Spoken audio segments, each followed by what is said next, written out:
एक प्रोनाउन का basic concept है।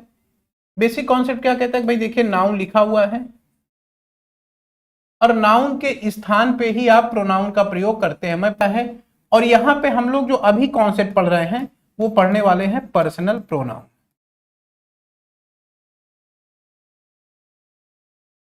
और अगर हम लोग पर्सनल प्रोनाउन की बात करें तो पर्सनल प्रोनाउन में कोई भी नाउन लिखा हुआ है तो किसी भी नाउन के लिए हम लोग कौन से पर्सनल प्रोनाउन का यूज करते हैं, ही, शी, इट।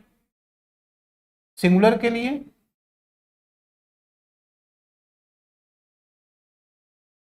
और दे।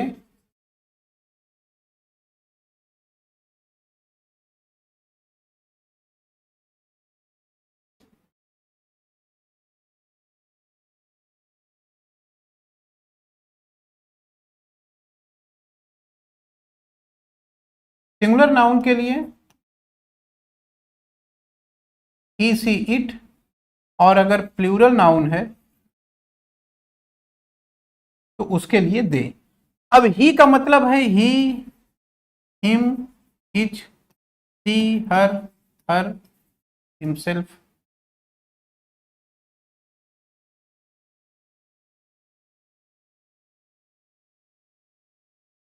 It, its. और दे का मतलब हो गया दे, देम, देयर और देयर्स। ठीक है। तो अगर कोई भी नाउन लिखा हुआ है तो उस नाउन के लिए पर्सनल प्रोनाउन हम लोग थर्ड पर्सन में यूज करते हैं, जो कि ही, सी, इट और दे कैटेगरी का होता है।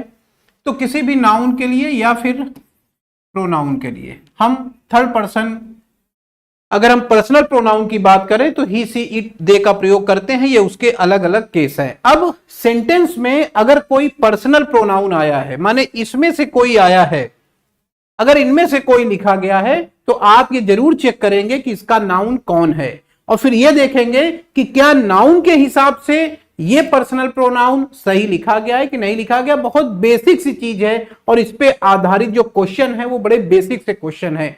तो चलिए हम लोग देखते हैं। कॉन्सेप्ट समझ गए कि ये पर्सनल प्रोनाउन जो कि थर्ड पर्सन में है, ये अगर कहीं लिखा हुआ है इनमें से कोई, तो आप जरूर देखेंगे ये किस नाउन के लिए या प्रोनाउन के लिए आया है और क्या उसके हिसाब से सही लिखा है कि नहीं लिखा है। मैं सुबह न्यूज़पेपर की क्लास में रेगुलरली आपको ये चीजें बताता रहता हूं। अब देखिए पहला क्वेश्चन प्रीवियस ईयर का ही है, 2018 से पहले का। व्हेन ही आस्क्ड, जब उसने पूछा, why the machines were idle, कि मशीनें इतनी सुस्त क्यों थी। वी टोल्ड हिम, हमने उसे बताया, इट वॉज ब्रोकन, कि यह टूटी हुई थी। अब यहां पे अगर आप देखें it was broken, it personal pronoun है, पर्सनल प्रोनाउन यहां भी आया है लेकिन इसका नाउन नहीं लिखा है। जिसका नाउन नहीं लिखा है उसके बारे में हमें टेंशन करने की आवश्यकता नहीं है। अगर कोई प्रोनाउन लिखा गया है और उस प्रोनाउन का नाउन उस सेंटेंस में नहीं लिखा हुआ है तो हमें टेंशन करने की आवश्यकता नहीं है, हमें वहां परेशान होने की आवश्यकता नहीं है। तो ही प्रोनाउन है लेकिन इसका नाउन नहीं लिखा है सेंटेंस में, तो इसके बारे में सोचने की आवश्यकता नहीं है। He asked, we asked why the machines were idle, we, इसका भी नहीं लिखा हुआ है नाउन। उसने पूछा कि मशीनें क्यों सुस्त थी, तो हमने बताया, हिम माने उसको, किसको, ही को। तो ही ने पूछा है तो हम उत्तर भी ही को ही देंगे। तो ये देखिए मैच कर रहा है, ही एक बार आ गया, दोबारा इसी के लिए ही मारा है। यहां पे ही ने क्वेश्चन पूछा है, यहां पर हम इसको आंसर दे रहे हैं। क्लियर हो गया। यहां ये सब्जेक्ट के रूप में है, यहां ऑब्जेक्ट के रूप में है, इसलिए हिम लिखा हुआ है। ठीक है। हमने उसे बताया कि इट वाज ब्रोकन, ये टूटी हुई थी। कौन सी चीज टूटी थी, इट। इट किसके लिए आ रहा है, कौन सी चीज टूटी है, मशीन्स। तो इस सेंटेंस को पढ़ने पे पता चला कि ये जो इट है ये इस नाउन के लिए आ रहा है, मशीन्स के लिए।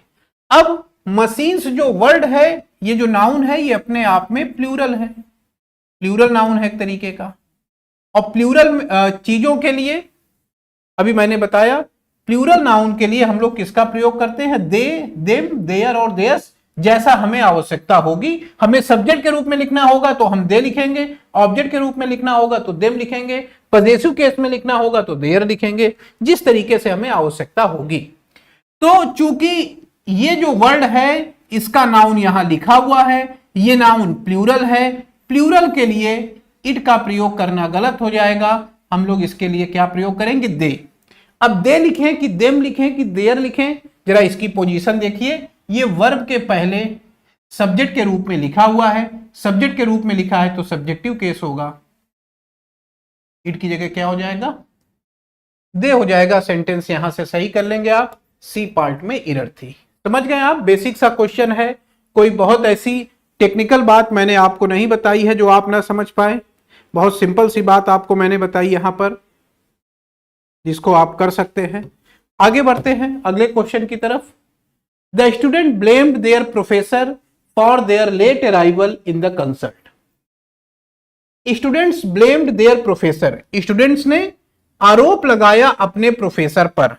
तो यहां देखिए स्टूडेंट्स नाउन है, उन्होंने आरोप लगाया अपने प्रोफेसर पर।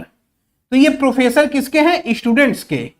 स्टूडेंट्स प्लूरल वर्ड है, ये प्लूरल नाउन है और उसके लिए देयर आया है तो सही लिखा हुआ है। प्लूरल के लिए हम लोग दे का प्रयोग करते हैं, यहां पजेसिव केस है, सही लिखा हुआ है। स्टूडेंट ने ब्लेम किया अपने प्रोफेसर पर for their late arrival in the consult, कि वे कंसल्ट में देरी से आए।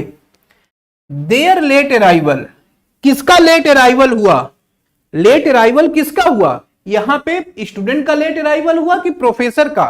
तो प्रोफेसर, स्टूडेंट ने प्रोफेसर पे आरोप लगाया अपने प्रोफेसर पे, तो ये प्रोफेसर स्टूडेंट्स के हैं, स्टूडेंट्स प्लूरल है, उस हिसाब से देयर सही लिखा हुआ है। क्या आरोप लगाया, देयर लेट अराइवल, उनके देरी से आने के लिए। तो ये देरी से कौन आया है, प्रोफेसर साहब आए हैं, प्रोफेसर साहब देरी से आए हैं। तो इनके ये जो वर्ड यहां यूज हो रहा है, ये जो प्रोनाउन यहां यूज हो रहा है, ये प्रोफेसर के लिए यूज हुआ है, क्योंकि देयर लेट अराइवल लिखा हुआ है, लेट से आए हैं प्रोफेसर साहब। प्रोफेसर वर्ड यहां सिंगुलर है, देख लीजिए, प्रोफेसर न लिख करके प्रोफेसर लिखा गया है, ये वर्ड सिंगुलर है। और हम सभी लोग जान रहे हैं सिंगुलर के लिए, अगर आपका नाउन सिंगुलर है तो उसके लिए देयर लिखेंगे तो गलत हो जाएगा। सिंगुलर के लिए क्या यूज होगा, तो सिंगुलर के लिए प्रोफेसर के हिसाब से देखिए, प्रोफेसर सिंगुलर है, और सिंगुलर के लिए अगर लिविंग है तो ही या सी का प्रयोग करते हैं, नॉन लिविंग है तो इट का प्रयोग करते हैं। यहां देखिए मैंने बताया ना, सिंगुलर के लिए ही सी इट, तो प्रोफेसर साहब के लिए ही या सी में से कोई यूज होगा, क्योंकि मेल ही नॉर्मली मान के चलते हैं तो ही का प्रयोग करेंगे। तो यहां पे क्या ही लिख दें, नहीं, यहां जिस केस में लिखा है वही लिखेंगे। यहां देयर लिखा हुआ है, देयर कौन सा केस है, देखिए दे देम देयर, ये पजेसिव केस लिखा हुआ है, तो इसकी जगह आएगा ही, लेकिन ही का ये वाला स्वरूप, ही का ये वाला स्वरूप पजेसिव केस हिज। तो यहां पे आप लोग हिज कर लेंगे, देयर की जगह क्या हो जाएगा, हिज, ये सही हो जाएगा। बी पार्ट में एरर है, ठीक है। आगे बढ़ते हैं, अगला question. Nobody in the bus offered to give in their seat. Nobody in the bus, bus में किसी भी व्यक्ति ने ऑफर नहीं की to give in their seat, अपनी सीट देने के लिए, टू द एल्डरली लेडी, उस बूढ़ी महिला को, हु हैड टू ट्रेवल, जिसको की यात्रा करनी थी, अ लॉन्ग डिस्टेंस, काफी लंबी दूरी तक। तो nobody in the bus offer to give their seat, अपनी सीट नहीं दिया, किसने, नोबडी ने, किसी भी व्यक्ति ने अपनी सीट नहीं दिया। तो यहां नोबडी के लिए यह प्रोनाउन यूज किया गया है कि किसी भी व्यक्ति ने बस में अपनी सीट नहीं दी। अब नोबडी के लिए यह प्रोनाउन यूज किया गया है, तो क्या सही है, रूल क्या कहता है, रूल कहता है कि समवन, एवरीवन, नो वन, या समबडी, एवरीबडी, या नोबडी, ये जो वर्ड हैं इनको हम सिंगुलर मानते हैं,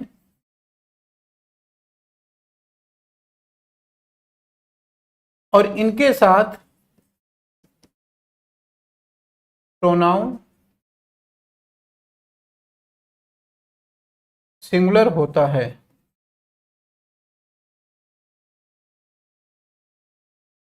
ठीक है, इसी की जगह आप समथिंग भी कर सकते हैं, समथिंग, एवरीथिंग, नथिंग, ऐसा भी यहां भी लिख दे रहा हूं मैं, समथिंग, एवरीथिंग और नथिंग। ठीक है, तो somebody, someone, no one, everyone, ये सारे वर्ड सिंगुलर मानते हैं, इनके साथ हम प्रोनाउन सिंगुलर यूज होता है। क्लियर हो गया ये पॉइंट? तो नोबडी शब्द यूज हुआ है, ये सिंगुलर माना जाएगा और इसके साथ सिंगुलर प्रोनाउन आएगा।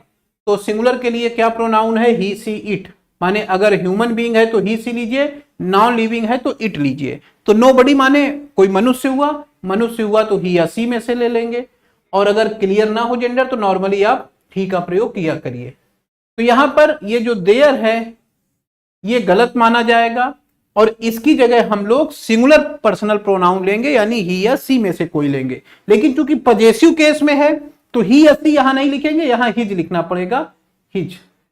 ये देखिए, ये देयर है तो देयर के समकक्ष सिंगुलर में ही आएगा और ही का इधर देयर के बराबर ही में कौन आएगा? हिज या हर। तो यहां आप हिज भी लिख सकते हैं या हिज ऑब्लिक हर भी कर सकते हैं, हिज ऑब्लिक हर सीट, क्योंकि आपको क्या पता कि बस में पुरुष और महिलाएं दोनों हो सकती हैं, तो दोनों हो सकती हैं तो किसी ने अपनी सीट नहीं दी तो दोनों के लिए हिज ऑब्लिक हर कर दीजिए और ज्यादा सेफ हो जाएंगे। कर लेंगे, ए पार्ट में इधर थी। आगे बढ़ते हम लोग नेक्स्ट क्वेश्चन की तरफ। One of them forgot to take their bag from the school. उनमें से एक भूल गया अपना बैग स्कूल से ले जाना, अपना बैग लेना भूल गया। कौन भूल गया? वन ऑफ देम, उनमें से एक।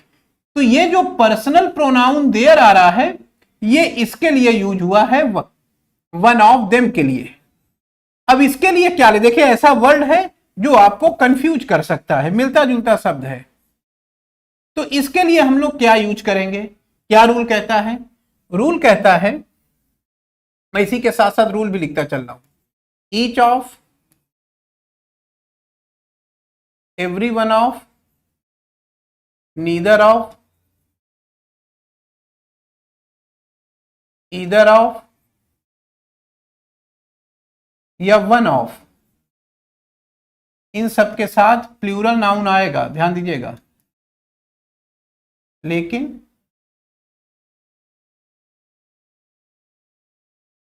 एज ए सब्जेक्ट इनको सिंगुलर मानते हैं। एज ए सब्जेक्ट हम लोग इनको क्या मानते हैं? सिंगुलर मानते हैं, और इनके साथ सिंगुलर प्रोनाउन व सिंगुलर वर्ब का प्रयोग करते हैं। एकदम आसान भाषा में आपके लिए मैंने चीजें लिख दी कि each of, every one, either of, neither of, one of, इनके साथ नाउन या प्रोनाउन जो भी होगा प्लूरल होगा। लेकिन एज ए सब्जेक्ट की तरह अगर ये लिखा हुआ है तो एज ए सब्जेक्ट हम लोग इसको सिंगुलर मानेंगे, और इसके साथ जो वर्ब आएगी वो वर्ब अपने आप में सिंगुलर होगी, और इसके साथ जो प्रोनाउन लेंगे वो सिंगुलर वाला प्रोनाउन लेंगे, और सिंगुलर वाला प्रोनाउन होता है ही, सी और इट। तो इस सेंटेंस को जब आप पढ़ेंगे तो आप देखेंगे one of them forgot to take their bag, ऐसा लिखा हुआ है। ये देयर शब्द वन ऑफ देम के लिए आ रहा है। कंफ्यूज नहीं होना है, क्योंकि रूल कहता है कि each of, every one of, neither of, either of, one of के साथ जो नाउन या प्रोनाउन आएगा वो प्लूरल होगा। लेकिन ये पूरा एज ए सब्जेक्ट सिंगुलर होगा, इसके साथ वर्ब भी सिंगुलर होगी और इसके साथ प्रोनाउन भी सिंगुलर माना जाएगा। तो इसके साथ हम लोग सिंगुलर प्रोनाउन लेंगे। सिंगुलर प्रोनाउन दे नहीं होता है, मैंने भी आपको बताया है कि भाई सिंगुलर के लिए ही या सी का प्रयोग करते हैं। तो यहां पर हमको ही या सी के हिसाब से ही मान लें तो ही के हिसाब से देयर गलत होगा, और सिंगुलर लेंगे तो क्या हो जाएगा? हिज, ये सही हो जाएगा। तो बी पार्ट में एरर है, जहां देयर लिखा हुआ है वहां पे हिज कर लीजिए, सेंटेंस आपका सही हो जाएगा। ठीक है, रूल भी मैं नीचे लिखता जा रहा हूं ताकि आपको समझ में आए कि अच्छा ये क्वेश्चन इस आधार पे किया जा रहा है। आगे आते हैं क्वेश्चन नंबर 5 में क्या लिखा हुआ है?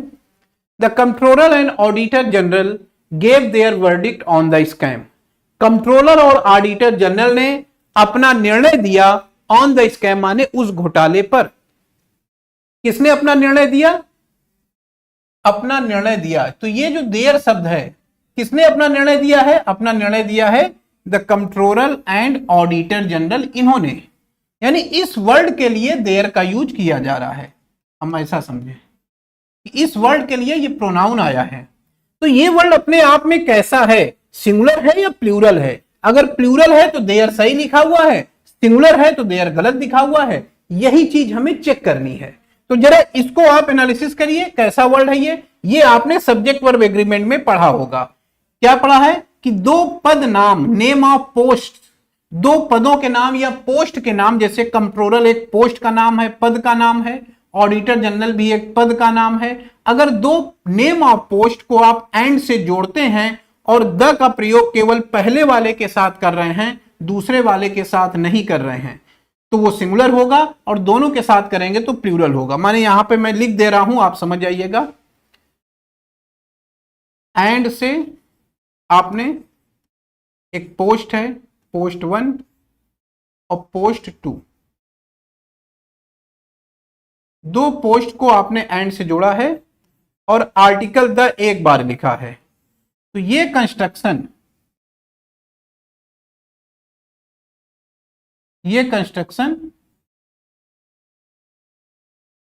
सिंगुलर होगा। यानी इसका मतलब है केवल एक व्यक्ति। और वहीं पर अगर आप ऐसे लिखें the post first and the post second, अगर आप इस तरीके से यूज करते हैं कि दोनों पोस्टों के साथ द लगाते हैं, तो ये प्लूरल होगा। क्योंकि दो लोग हैं, इसका मतलब ये दो अलग अलग आदमी को दर्शा रहा है, ये एंड ये दो अलग अलग आदमियों को दर्शा रहा है, ये प्लूरल होगा। और प्लूरल होगा तो उसके साथ आप प्लूरल वर्ब का प्रयोग और प्लूरल प्रोनाउन।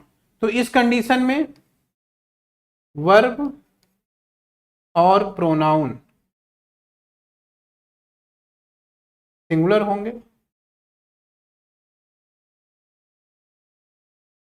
और इस कंडीशन में वर्ब और प्रोनाउन प्लूरल होंगे। समझ गए होंगे आप? तो देखिए, कंट्रोलर एंड ऑडिटर जनरल, यहां द केवल यहीं पे लिखा हुआ है, इसके पहले द नहीं लिखा, यानी ये वाली कंडीशन है, तो ये सिंगुलर होगा। अगर यहां पे एंड के बाद भी मैं द लिख देता तो ये वाली नीचे वाली स्थिति हो जाती, और नीचे वाली स्थिति होती तो ये दो लोगों को दर्शाता। इस चीज को आपको समझना है, ठीक है? तो कर लेंगे मेरे ख्याल से, ये क्वेश्चन अब हो जाएगा आपसे आसानी से, ठीक है? तो ये सिंगुलर वर्ड है, controller and auditor general, singular के साथ, क्योंकि एक ही व्यक्ति को दर्शा रहा है, आर्टिकल केवल एक साथ आया है, सिंगुलर होगा। और सिंगुलर होगा तो देयर नहीं लिखेंगे, सिंगुलर के लिए ही, सी, इट आएगा। नॉर्मली हम मेल मान के चलेंगे किसी लिविंग के लिए, तो ही हो जाएगा, और ही के हिसाब से ये देयर गलत है, इसके हिसाब से क्या हो जाएगा? हिच कर लेंगे तो सेंटेंस सही हो जाएगा। यानी आपके सी पार्ट में एरर है। आगे बढ़ते हैं नेक्स्ट क्वेश्चन में। Neither of the two children said their prayer before going to bed, दो बच्चों में से किसी ने भी अपनी प्रार्थना नहीं की बेड पे जाने से पहले। अपनी प्रार्थना, किसने प्रार्थना की? Neither of the two children. ये जो वर्ड यूज हो रहा है, इसी के लिए ये प्रोनाउन यूज हुआ है। अब neither of the two children को क्या दो माने या एक माने? ये कह रहा दोनों बच्चों में से किसी ने भी नहीं, और यहां कॉन्सेप्ट भी लिखा, each of, every one of, either of, neither of. इनके साथ नाउन प्लूरल होगा, लेकिन एज ए सब्जेक्ट हम इसको सिंगुलर मानते हैं, इसके साथ सिंगुलर प्रोनाउन और सिंगुलर वर्ब यूज करते हैं। मैंने ऑलरेडी आपको समझाया हुआ है, आप जैसे इसको देखेंगे आप समझ जाएंगे कि neither of the two children देखने में भले चाहे जैसा लगे, लेकिन ये सिंगुलर है। इसके साथ ये प्रोनाउन जो लिखा हुआ है ये गलत है, इसकी जगह चूंकि ये वर्ड सिंगुलर है तो ये प्रोनाउन भी सिंगुलर होगा, और इसका सिंगुलर बनाएंगे तो क्या हो जाएगा? हिच। ठीक है, तो यहां हिच कर लेंगे। नॉर्मली हम मेल लेकर के चलते हैं तो हिच कर लेंगे, सेंटेंस सही हो जाएगा। आगे बढ़े, बी पार्ट में एरर थी, समझ गए होंगे आप, कॉन्सेप्ट समझ रहे होंगे। नेक्स्ट आइए, neither Ramesh nor Rajendra has done their work properly. ना तो रमेश ने और ना ही राजेंद्र ने अपना काम सही तरीके से किया। क्या होगा इसमें, बताइए क्या रूल हो सकता है? अपना काम सही तरीके से किया। किसने अपना काम सही तरीके से नहीं किया? Neither Ramesh nor Rajendra. यानी ये जो वर्ड है इसी के लिए ये प्रोनाउन देयर यूज हो रहा है कि ना तो रमेश ने और ना ही राजेंद्र, इस पूरे के लिए, इसके लिए ये वर्ड देयर का यूज किया जा रहा है। तो क्या होगा ऐसी कंडीशन में? दो लोग तो दिख रहे हैं, रमेश और राजेंद्र, तो उसके हिसाब से क्या प्लूरल सही है? नहीं। यहां पे हम इंग्लिश के रूल को फॉलो करेंगे। रूल क्या कहता है? रूल कहता है, देखिए रूल कह रहा है either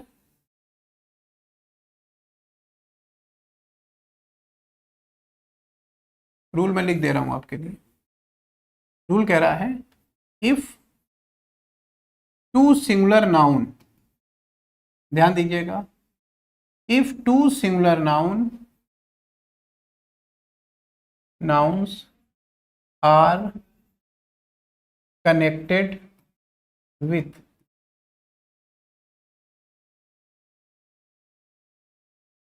either or, neither nor, not only but also,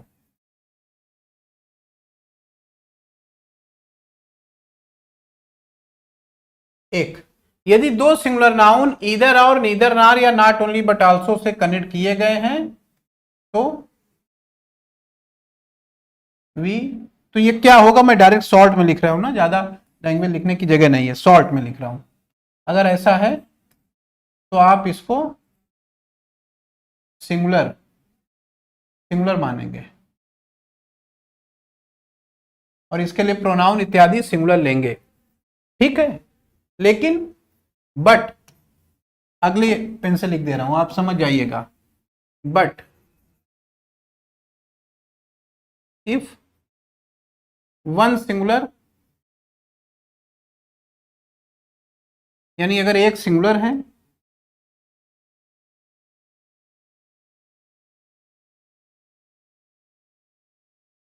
singular noun and a plural noun are connected,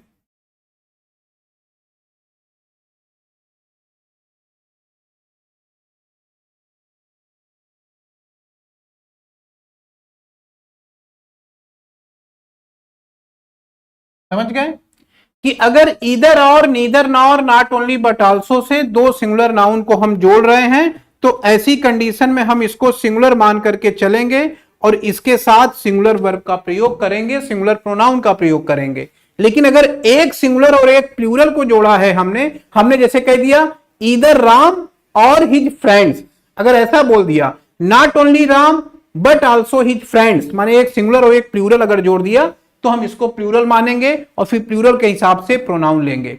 और अगर दोनों सिंगुलर है, जैसे यहां देखिए रमेश और राजेंद्र, दोनों सिंगुलर है ना, दोनों सिंगुलर हैं, तो इस कंडीशन में आप इसको क्या मान के चलेंगे? सिंगुलर। और सिंगुलर मानेंगे तो फिर देयर गलत हो जाएगा, इसकी जगह क्या होगा? हिज। भाई सिंगुलर के लिए ही लेते हैं और ही का पजेसिव केस सोचिए, तो ही का पजेसिव केस क्या होगा? हिज होगा। तो जहां देयर लिखा हुआ है वहां पर आप हिज का प्रयोग करेंगे। तो ये बात आपको समझ में आ गई होगी।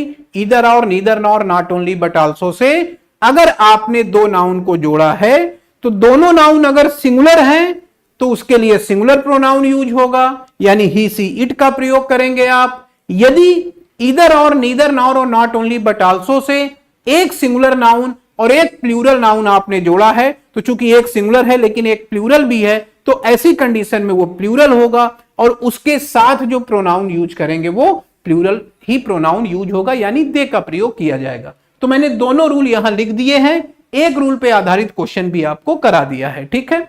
आगे बढ़ते हैं नेक्स्ट क्वेश्चन की तरफ। ये सारे क्वेश्चन पर्सनल प्रोनाउन के यूज पे आधारित है कि जब किसी नाउन की जगह कोई पर्सनल प्रोनाउन आता है तो कैसे हमें देखना है। क्योंकि बेसिक के पे आधारित क्वेश्चन है और आजकल एसएससी ऐसे ही इस तरह के क्वेश्चन पूछ रही है, इसलिए मैं हर टाइप के सब्जेक्ट की आपको प्रैक्टिस मैक्सिमम जो हो सकता है जहां से क्वेश्चन आ सकते हैं करा रहा। ईच मस्ट कॉन्ट्रीब्यूट प्रत्येक व्यक्ति को जरूर ही योगदान देना चाहिए अकॉर्डिंग टू देयर कैपेसिटी, अपनी कैपेसिटी के अनुसार।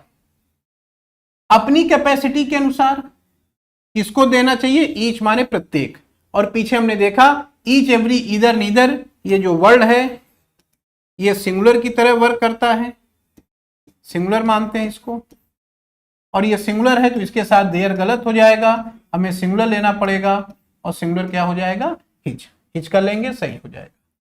समझ में आ गया पॉइंट ये? चलिए, तो ये क्वेश्चन नंबर 8 तक, 1 से लेके 8, 1 to 8, ये सारे क्वेश्चन एक कॉन्सेप्ट पे थे। वो कॉन्सेप्ट था किसी नाउन के लिए अगर पर्सनल प्रोनाउन आ रहा है, यानी ही, सी, इट और दे का प्रयोग किया जा रहा है, किसी भी नाउन के लिए अगर ही, सी, इट या दे का प्रयोग किया जा रहा है, या इसको उल्टा सोचना है, कोई सेंटेंस आप पढ़ रहे हैं इंग्लिश में, एग्जाम में कोई सेंटेंस पढ़ रहे हैं जिसमें ही, सी, इट, दे या इनका कोई परिवार आया है, तो आप जरूर देखिए कि ये वर्ड किस नाउन के लिए यूज हो रहा है और क्या उस नाउन के हिसाब से ये वर्ड सही लिखा हुआ है। चेक कर लीजिएगा, हो सकता है सही हो तो कोई बात ही नहीं, लेकिन अगर एरर होगी तो आपको तुरंत पकड़ में वहां पर आ जाएगी। तो एक वैरायटी के क्वेश्चन ये थे जहां पे हम ही, सी, इट और दे अगर लिखे हुए हैं तो हम चेक करते हैं कि क्या वो अपने नाउन के हिसाब से आ रहे हैं या नहीं आ रहे हैं। अगर मान लेते हैं नाउन नहीं लिखा है सेंटेंस में तो परेशान होने की बात नहीं है, तब तो छोड़ दीजिएगा। नाउन नहीं लिखा है तो क्या करेंगे, तब उस पर एरर नहीं होगी, तब कुछ और सोचिएगा। तो ये कॉन्सेप्ट यहां पे फिनिश हो गया। अब क्वेश्चन नंबर 9 से हम लोग दूसरे कॉन्सेप्ट में प्रवेश कर रहे हैं, इसको देखते हैं। इस कॉन्सेप्ट को बताने से पहले मैं थोड़ा सा आपको बता दूं कि कौन से कॉन्सेप्ट पे हम लोग जाने वाले हैं। देखिए जरा, जैसे वर्ब है, आप इस चीज को जान रहे हैं कि जैसे हम प्रोनाउन को देखें, आई है, वी है, यू है, ही, सी, इट और दे। अगर हम बात करें आई की तो केवल आई ही नहीं है, आई, मी, माई, माइन। वी को देखें तो we, us, our, ours. You को देखें तो यू, यू, योर और योर्स। ही को देखें ही, हिम, हिज और हिज। सी को देखें सी, हर, हर और हर्स। इट को देखें इट, इट, इट्स और इट्स। दे को देखें दे, देम, देयर और देयर्स।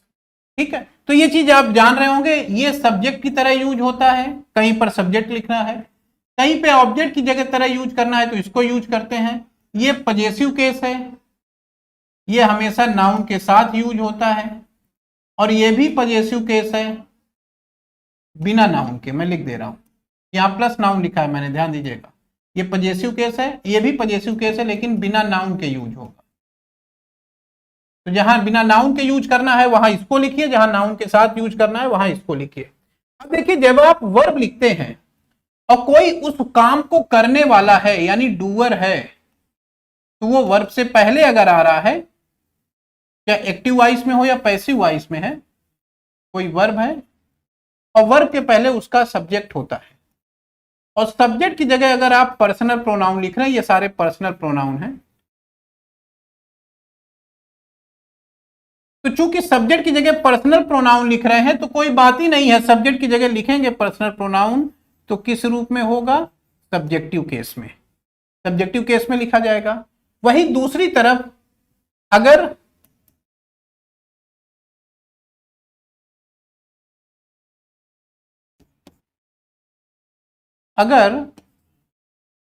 वर्ब या प्रीपोजिशन,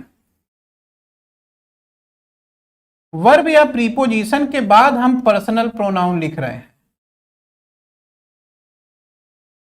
तो वर्ब या प्रीपोजिशन के बाद जब आप पर्सनल प्रोनाउन लिखते हैं तो ये इस वर्ब या प्रीपोजिशन का ऑब्जेक्ट होता है,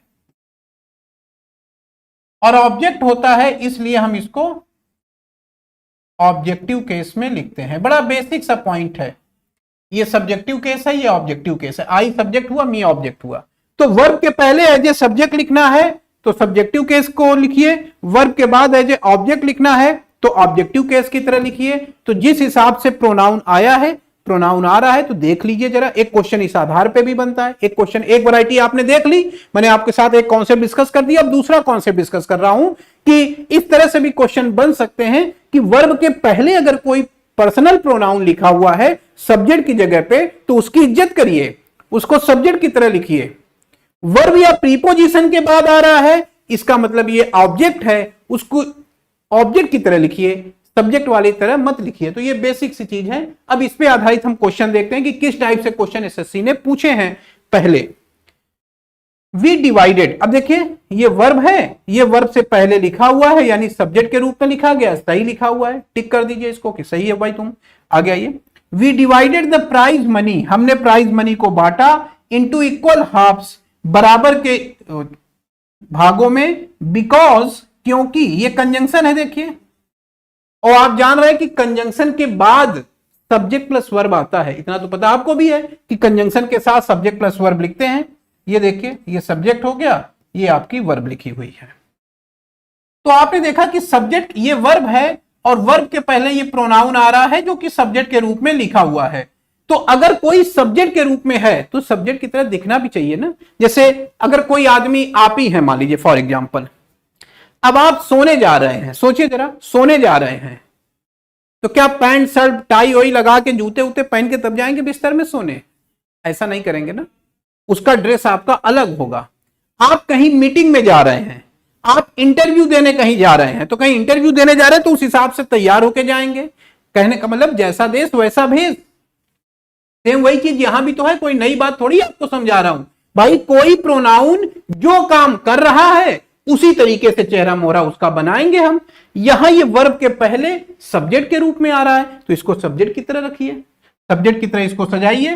ही देखिए सब्जेक्टिव केस में है, सही है, लेकिन मी सही नहीं लग रहा है। मी को ये ऑब्जेक्ट वाला रूप लिखा है, इसको चेंज कर दीजिए, कहिए भाई तुम गलत हो। यहां सब्जेक्ट की कुर्सी पे बैठे हो तो उसकी मर्यादा रखिए, और मी की जगह क्या हो जाएगा, आई।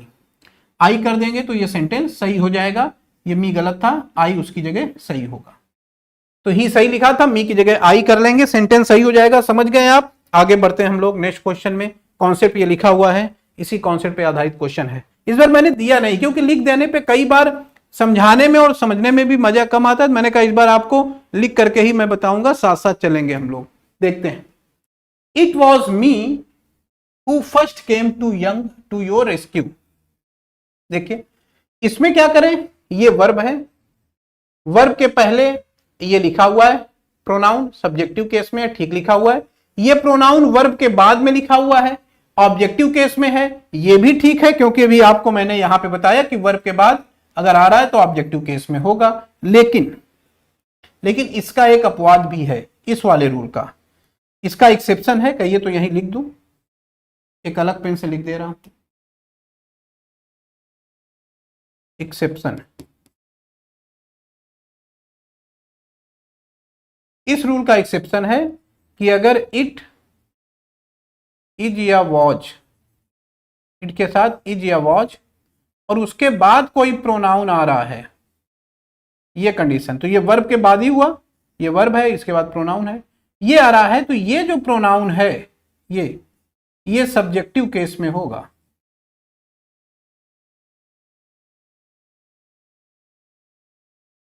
ठीक है, तो नॉर्मल रूल आपका ये है, बेसिक रूल ये हो गया। और इस रूल का एक्सेप्शन है कि इट इज या इट वॉज करके अगर कोई प्रोनाउन लिखा हुआ है तो भले वो वर्ब के बाद में है लेकिन सब्जेक्टिव केस में होगा, इसीलिए एक्सेप्शन में आएगा ये। तो अब यहां पे जब आप आएंगे तो अब आप कहेंगे कि ये रूल यहां अप्लाई होगा। कौन सा रूल? इट, इज या वॉज, इनके साथ अगर पर्सनल प्रोनाउन आ रहा है, इनके साथ अगर पर्सनल प्रोनाउन आ रहा है तो ये पर्सनल प्रोनाउन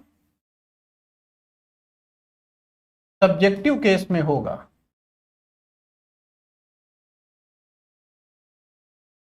ये पर्सनल प्रोनाउन सब्जेक्टिव केस में होगा। अगर आप यहां पे ऑब्जेक्टिव लिखेंगे तो ये गलत माना जाएगा। ध्यान दीजिएगा, सब्जेक्टिव केस सही होगा। तो यहां पे आप वही रूल लगाएंगे कि भाई नॉर्मली तो रूल वो है, लेकिन ये एक्सेप्शन वाली श्रेणी है, यहां पे इट वॉच करके लिखा हुआ है, तो ये सब्जेक्टिव केस में होगा। मी की जगह क्या कर लेंगे, आई। यहां पे आई हो जाएगा, सेंटेंस आपका सही हो जाएगा, ए पार्ट में एरर मान लेंगे आप। ठीक है, आगे बढ़ते हैं।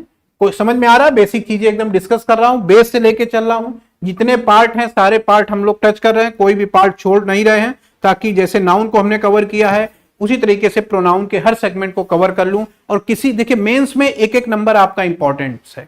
मैं चाहता तो कई चीजें छोड़ भी सकता था, लेकिन नहीं छोड़ रहा हूं, हर चीज ओवरऑल लेके चल रहा हूं। उधर वोकैब भी करा रहा हूं, ग्रामर सेक्शन इधर कर रहे हैं, सुबह न्यूज़पेपर भी आपको करा रहा हूं, क्योंकि एक एक प्रश्न यहां पे इंपॉर्टेंट है। मेंस में अगर आपके मार्क्स कहीं से भी डाउन हुए तो या तो आप सिलेक्शन से बाहर हो जाएंगे, या सिलेक्शन हुआ अगर आप रैंक आपकी उससे खराब हो सकती है। तो इसलिए हर सेगमेंट पे आपको काम करना है, एक एक छोटी छोटी चीजों को, हर पार्ट की रणनीति बनाइए और हर पार्ट पे अलग अलग तरीके से वर्क करिए, अगर आप सीजीएल या सीएचएसएल के मेंस में बेहतर परफॉर्म करना चाह रहे हैं तो। 11 नंबर देखते हैं। ही प्रॉमिस्ड, उसने वादा किया, टू गेट इन टच, कि टच में बने रहें, विथ माई सेल्फ। ये देखिए प्रीपोजिशन है, और प्रीपोजिशन के बाद अगर हम पर्सनल प्रोनाउन यूज कर रहे हैं, he promise to get in touch with myself, ये प्रीपोजिशन हो गया। और यहां पे भी मैंने आपको पीछे देखिए बताया था ना,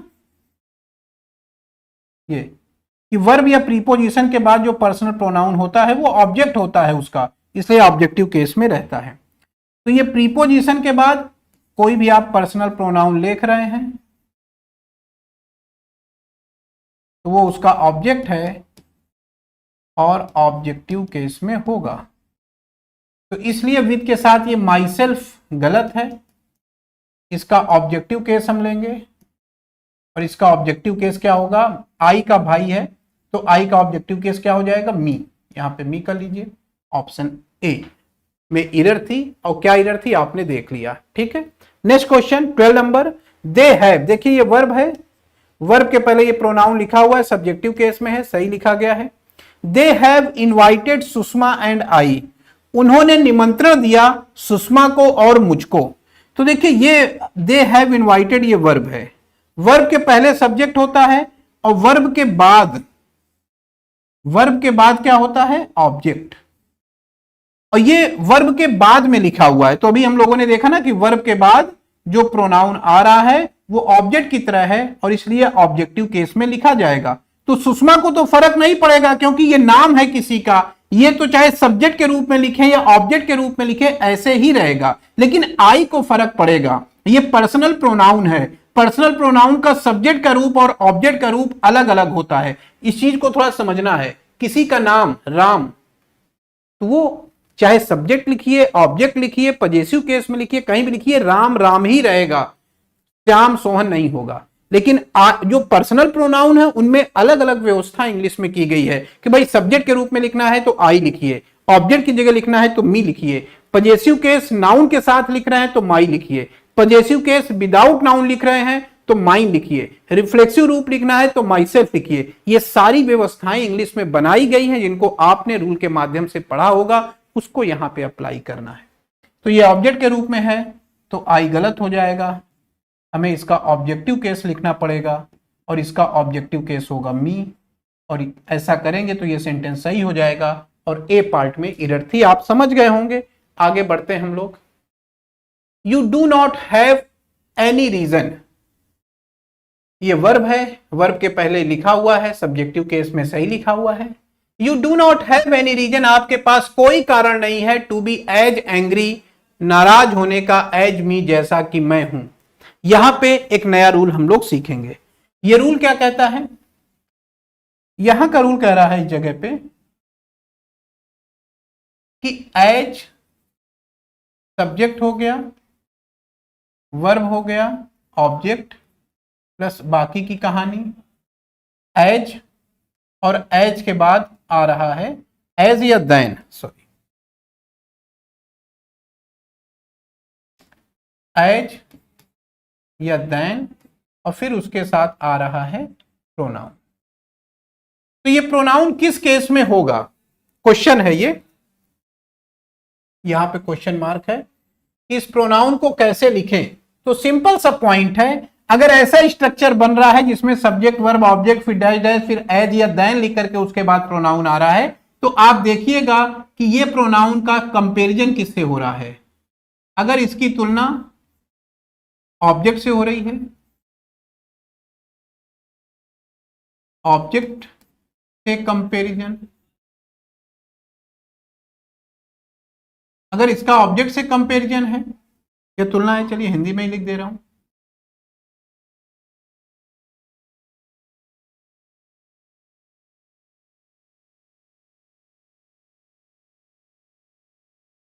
अगर ऑब्जेक्ट से तुलना है तो ऐसी कंडीशन में ऑब्जेक्टिव केस लिखिए, और अगर इसी प्रोनाउन की तुलना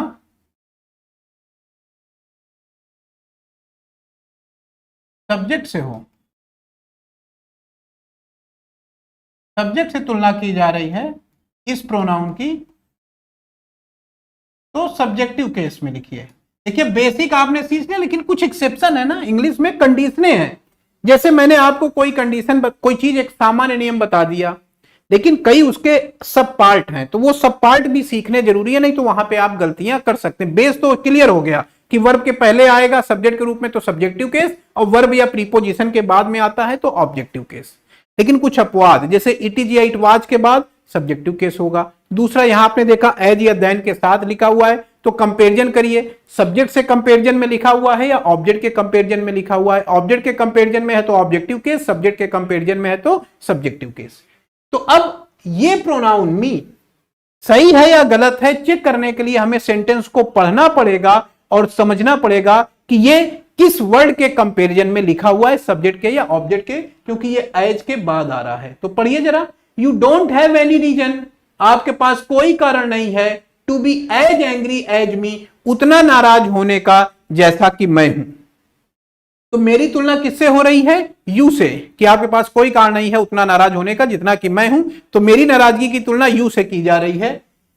तो यहां पर मी का कंपैरिजन हो रहा है यू से, और यू है सब्जेक्ट, और आपको मैंने यहां बताया कि अगर सब्जेक्ट से तुलना होगा तो सब्जेक्टिव केस होगा। तो आप समझ गए कि भाई मी गलत है, हमें इसका सब्जेक्टिव केस करना है आई, क्योंकि सब्जेक्ट से कंपैरिजन हो रहा है। बस मी की जगह आई कर लीजिए, सेंटेंस सही हो जाएगा। सी पार्ट में एरर है, कर लेंगे इस तरीके से। 14 नंबर एक और एग्जांपल इसी तरीके का आपके सामने लिखा है मैंने, ताकि आप उस रूल को और अप्लाई करना सीख पाए। He is fatter than me, यहां देन आया है, यहां एज आया था, यहां देन आया है। रूल दोनों के लिए है कि एज या देन के बाद अगर कोई प्रोनाउन है, पर्सनल प्रोनाउन, तो वो सब्जेक्टिव केस और ऑब्जेक्टिव केस दोनों में हो सकता है। जरा एक बार सेंटेंस को पढ़ के चेक कर लीजिएगा। तो वह मेरी तुलना में अधिक मोटा है, यहां मेरी तुलना ही से हो रही है, ही सब्जेक्ट है, और सब्जेक्ट से तुलना करेंगे तो यह सब्जेक्टिव केस होगा, और सब्जेक्टिव केस होगा तो मी का सब्जेक्टिव केस क्या हो जाएगा? आई कर लेंगे, सेंटेंस सही हो जाएगा। सी पार्ट में एरर थी, आप समझ गए होंगे। आगे बढ़ते हैं। As the airplane was ready to take off, जैसा कि एयरप्लेन तैयार था उड़ने के लिए, the passenger and the crew, यात्री और crew members, fastened themselves seat belts, उन्होंने अपनी अपनी सीट बेल्ट बांध ली। देमसेल्व्स के साथ एपास्ट्रॉफी लगाया गया है, देख रहे हैं, देमसेल्व्स लिखा गया है, एपास्ट्रॉफी लगाया गया है। हमेशा ध्यान रखिए, पहली बात पजेसिव केस प्लस नाउन, उसके साथ हम नाउन लिखते हैं, नंबर 1 पॉइंट। दूसरा पॉइंट, पजेसिव केस के साथ एपास्ट्रॉफी,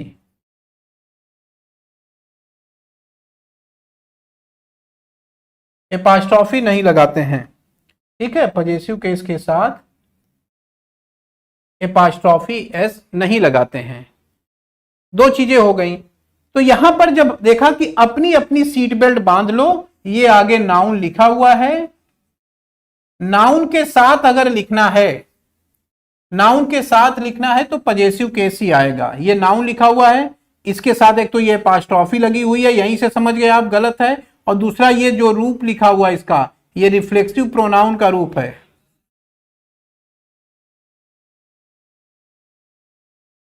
ये गलत है, क्योंकि नाउन के साथ रिफ्लेक्सिव प्रोनाउन नहीं आएगा बल्कि पजेसिव केस आएगा।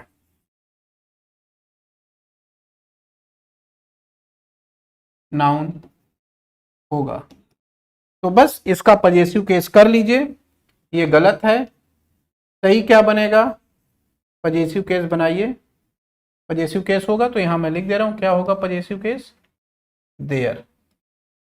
देयर कर लेंगे तो सेंटेंस आपका सही हो जाएगा। सी पार्ट में एरर है। देखिए देमसेल्फ सीट बेल्ट, हमेशा ध्यान रखिए किसी नाउन के साथ लिखना है, कोई नाउन, मेरी घड़ी, तो मेरी की अंग्रेजी माई सेल्फ नहीं हो जाएगी। माई सेल्फ हो सकता है जैसे आप इंट्रोड्यूस करेंगे अपने आप को, लेकिन चूंकि घड़ी के साथ जुड़ा हुआ है तो माई सेल्फ वॉच नहीं होगा, माई वॉच होगा। तो इस चीज का ध्यान रखना है कि नाउन के साथ अगर मिला करके लिखना है, मैं यहां पे आके एक बार आपको क्लियर कर दूं। यहां पे देखिए ये पॉइंट मैंने लिखा है भाई, तो कुछ सोच के लिखा होगा ना, कुछ तो आप लोग मेरे भी इज्जत रखिए। ये देखिए नाउन के साथ लिखना है तो ये वाला रूप आएगा। ये जो कैटेगरी आप देख रहे हैं, ये कैटेगरी हमेशा नाउन के साथ लिखी जाती है। नाउन के साथ जब भी लिखना होगा आप इसी का यूज करेंगे, और कोई भी आ जाए, कितना भी रूप बदल के आपके सामने आ जाए, बिल्कुल मत गुमराह होइएगा। रूप बदल के आपको कई वर्ड मिलेंगे, कभी कोई शब्द आएगा, कभी कोई शब्द आएगा, गुमराह बिल्कुल नहीं होना है। नाउन के साथ अगर लिखना है मिला के, मेरा घर, तो नाउन के साथ घर आगे लिखा हुआ है तो माई हाउस लिखेंगे। I house, me house, my house, myself house, गलत है सारे। नाउन के साथ मिला करके अगर लिखना है तो सिर्फ यही एक है, इसके अलावा कोई दूसरा नहीं है। ये बात आप अच्छे से समझ गए होंगे अगर, तो कई क्वेश्चन आप आसानी से कर लेंगे। इसका एक एग्जाम्पल यहां आपके सामने दिया हुआ था। अगला एग्जाम्पल पढ़ते हैं। Only after a lot of persuasion, काफी अधिक आश्वासन देने के बावजूद, द इलिटरेट विलेजर, निरक्षण ग्रामीण ने, अलाउड हिमसेल्फ गर्ल चाइल्ड, अपनी बालिका को। फिर देखिए यहां पे पास्ट, ये सब लास्ट ईयर के क्वेश्चन है। यहां फिर से देखिए अपोस्ट्रोफी का यूज किया गया है, और अब आप इतने समझदार हो चुके हैं कि भाई ये नाउन आगे लिखा हुआ है गर्ल चाइल्ड, और नाउन के साथ जोड़कर लिखना है तो ये जो अपोस्ट्रोफी एक तो लगा रहा है और दूसरा पजेसिव केस लिख रहा है। यहां पर भी उसी तरीके से सेम तरीके से क्वेश्चन बनाया गया था, यहां फिर सेम तरीके से क्वेश्चन बनाया गया है। तो नाउन के साथ ये जो रूप है ये लिखना गलत हो जाएगा, क्योंकि अगर नाउन के साथ लिखना है, मैं फिर से यहां बता दे रहा हूं, नाउन के साथ पजेसिव केस ही आएगा। कौन वाला पजेसिव केस? वो मैं आपके साथ डिस्कस कर चुका हूं, रिफ्लेक्सिव प्रोनाउन नहीं आएगा। ऐसा नहीं लिखते हैं, ये गलत माना जाता है। समझ गए होंगे आप, ये सही है। तो यहां पे हिमसेल्फ गर्ल चाइल्ड गलत होगा, इसका पजेसिव केस सोचिए, हिज हो जाएगा, हिज गर्ल। यहां पे आगे चाइल्ड लिखा हुआ है, उसको वहां से बुला लीजिए। इस पार्ट में एरर मानिए, बी पार्ट में, और हिमसेल्फ गर्ल चाइल्ड की जगह हिज गर्ल चाइल्ड कर लीजिए। कर लेंगे, सिंपल क्वेश्चन है। आगे आइए, 17 और 18 एक पैटर्न पे हैं, इसको समझाऊंगा तो बड़ा टाइम लग जाएगा। ये जिरेंड पार्टिसिपल और कई कॉन्सेप्ट को लेके चलता है, और आपका मेंस एग्जाम पास में है। ये हम लोग का प्रैक्टिस सेशन है, कुछ कॉन्सेप्ट भी देख ले रहा है। प्रैक्टिस के साथ जितना संभव हो सकता है मैं आपको कॉन्सेप्ट भी कराता चला हूं। लगभग अगर आपने थोड़ा बहुत भी इंग्लिश ग्रामर पढ़ा होगा तो यहां से आप चीजों को पिक कर ले रहे होंगे, और इतना पिक कर लेंगे कि एग्जाम में आपका काम हो जाएगा। तो 17 और 18 को तो डिटेल में समझाना पड़ेगा, और उतना समय आपके पास नहीं है। तो मैं आपको एक ट्रिक बता रहा हूं, एक तरीका बता रहा हूं जो लगभग 99.99% मामलों में काम ही करेगा। और इस टाइप का क्वेश्चन आएगा तो आप समझने की बजाय ट्रिक से काम करिएगा, काम हो जाएगा। देखते हैं क्या कहती है ट्रिक। ये इस क्वेश्चन में भी है और इस क्वेश्चन में भी है। ये ट्रिक कहती है, इसीलिए मैं इसको ट्रिक लिख दे रहा हूं भाई, क्योंकि कॉन्सेप्ट समझने का समय अभी नहीं है, तो ट्रिक से काम चलाएंगे यहां पे। ये ट्रिक कहती है कि अगर कहीं पर भी ऐसा स्ट्रक्चर मिले, प्रीपोजिशन प्लस नाउन या प्रोनाउन प्लस वर्ब की फर्स्ट फॉर्म में आईएनजी,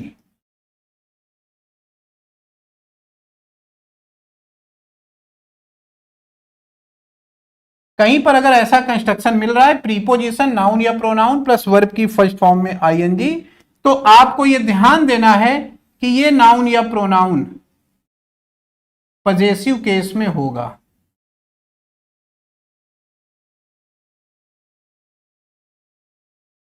किसमें होगा?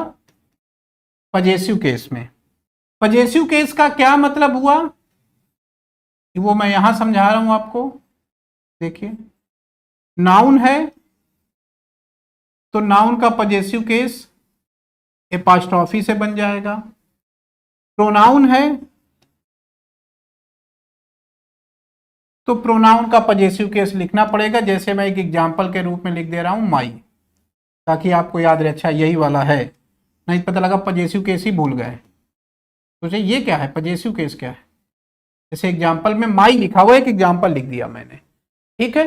तो ट्रिक क्या कह रही है? प्रीपोजिशन नाउन या प्रोनाउन प्लस वर्ब की फर्स्ट फॉर्म में आईएनजी, ये कंस्ट्रक्शन आपको मिल रहा है तो डायरेक्ट लगाइए, नाउन या प्रोनाउन को पजेसिव केस में लिखिए। नाउन है तो एपॉस्ट्रोफी से लिख दीजिए, और प्रोनाउन है तो उसका पजेसिव फॉर्म, जैसे आई है तो माई लिखिए, दे है तो देयर लिखिए, ही है तो हिज लिखिए, यू है तो योर लिखिए, इस तरीके से। अब आते हैं जरा, अगर ये बात समझ गए हैं मेरी, तो यहां पे हम लोग डायरेक्ट अटैक करेंगे। फिर देखिए कैसे। प्रीपोजिशन आ गया, प्रोनाउन आ गया, वर्ब की फर्स्ट फॉर्म में आईएनजी आ गई। वो तीनों समीकरण है जिससे सूर्य ग्रहण या चंद्र ग्रहण लगता है, तीनों चीजें एक सीध में है। देखिए तो है, तो फिर रूल अप्लाई करिए। रूल क्या कहता है? प्रीपोजिशन नाउन या प्रोनाउन प्लस वर्ब की फर्स्ट फॉर्म में आईएनजी, ऐसा लिखा हुआ है तो ऐसी कंडीशन में ये जो प्रोनाउन लिखा है ये पजेसिव केस में होगा। मी की जगह क्या कर लेंगे? माई, सही हो जाएगा। ए पार्ट में एरर थी, कर लेंगे, डायरेक्ट करना है। कॉन्सेप्ट भी है, लेकिन अभी कॉन्सेप्ट समझाऊंगा तो पता लगा 1 घंटे आपको लगेंगे, उतना समय ना आपके पास है ना मेरे पास है। फिर कभी समझाऊंगा, कभी फुर्सत में रहेंगे हम लोग तो। ड्यू टू मी बीइंग, यहां भी देखें, प्रीपोजिशन हो गया, प्रोनाउन हो गया, वर्ब की फर्स्ट फॉर्म में आईएनजी, सेम यही कॉन्सेप्ट है।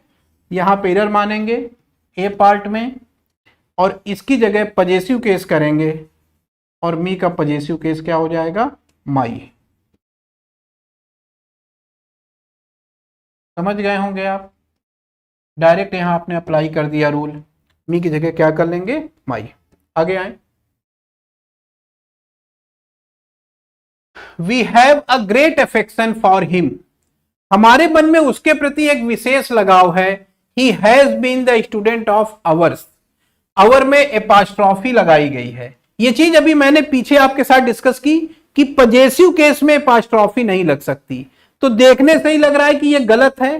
पॉइंट क्लियर हो गया कि गलत है। सही क्या होगा? तो कुछ कॉन्सेप्ट इससे मिलते जुलते, जैसे इस चीज को ध्यान रखिएगा। ए स्टूडेंट, मैं कुछ एग्जांपल लिख रहा हूं, a student of mine, A friend of mine, a teacher of mine. इस तरीके से ये स्ट्रक्चर लिखा जाता है। यानी यहां पे इस चीज को आप ध्यान दीजिए, ये वाला पॉइंट जो है, ये कौन, इस तरीके के स्ट्रक्चर में पर्सनल प्रोनाउन का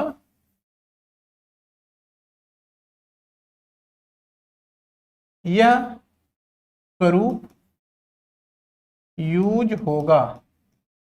ये कौन वाला स्वरूप है भाई? माइन। जरा देखिए जाके, जहां मैंने बताया था आपको, ये वाला जो बिना नाउन के आता है, बिना नाउन के आने वाला है। Mine, ours, yours, his, hers, its, theirs, ये वाला स्वरूप आपको यूज करना है। जब ऐसा पैटर्न आए, रट जाइए एकदम, इसमें ज्यादा समझिए मत, ये रट के हो जाएगा। A student of, A friend of, a teacher of, जब भी आए तो ये वाला यूज करिए। तो यहां द स्टूडेंट ऑफ लिखा हुआ है, वही वाला यूज होगा, लेकिन ऐसे नहीं। अवर्स होता है, अवर्स कर दीजिए, OURS, ये सही हो जाएगा। इसमें एपॉस्ट्रोफी लगा के गलत कर दिया था, नहीं तो बाकी तो चीजें सही थी। ठीक है। एक और question 20, if you inform me of yours arrival time, यदि आप मुझे, देखिए इन्फॉर्म वर्ब है, वर्ब के पहले यू सब्जेक्टिव केस में लिखा है, सही है, ये ऑब्जेक्टिव केस में लिखा है, सही है। Of yours arrival time, arrival time noun है, नाउन के साथ लिखा जा रहा है तो पजेसिव केस में होगा, लेकिन एपास्ट्रॉफी लगा के लिखा गया है, ये गलत है, एपास्ट्रॉफी नहीं लगाते हैं।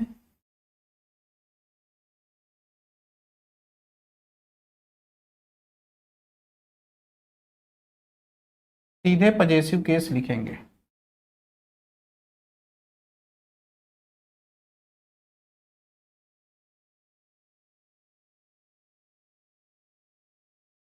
ठीक है, तो सीधे पजेसिव केस लिखिए, क्या हो जाएगा, योर, योर हटा के योर लिख दीजिए, सही हो जाएगा। ठीक है, कर लेंगे। एक क्वेश्चन है और इसका कॉन्सेप्ट इसी के साथ हम लोग देख लेंगे।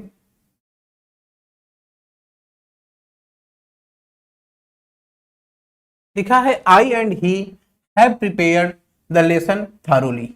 यहां पे देखें दो प्रोनाउन एंड से जोड़ करके लिखे गए हैं, पहले आई लिखा हुआ है फिर ही लिखा हुआ है, तो दो प्रोनाउन अगर एंड से जोड़ के लिखे हैं, या एक नाउन और एक प्रोनाउन एंड से जोड़ करके लिखा हुआ है, या दो से ज्यादा प्रोनाउन अगर एंड से जोड़ के लिखे गए हैं, तो हमें किस क्रम में उनको लिखना चाहिए, एक क्वेश्चन यहां पे है। दूसरा, इसके लिए अगर प्रोनाउन आ रहा है तो वो प्रोनाउन क्या होना चाहिए। तो एक एक चीज देखते हैं। पहला कॉन्सेप्ट कहता है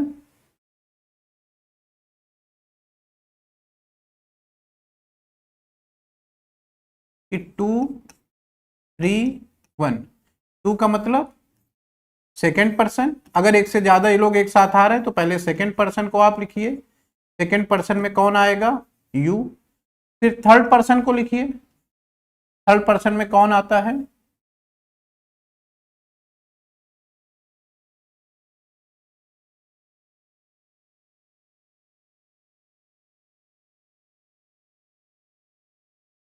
थर्ड पर्सन, थर्ड पर्सन में आएगा ही, सी, इट या एनी नाउन, कोई नाउन है वो थर्ड पर्सन में आ जाएगा, किसी का नेम, और प्लस फर्स्ट, माने उसके बाद आप लिखिए फर्स्ट पर्सन को।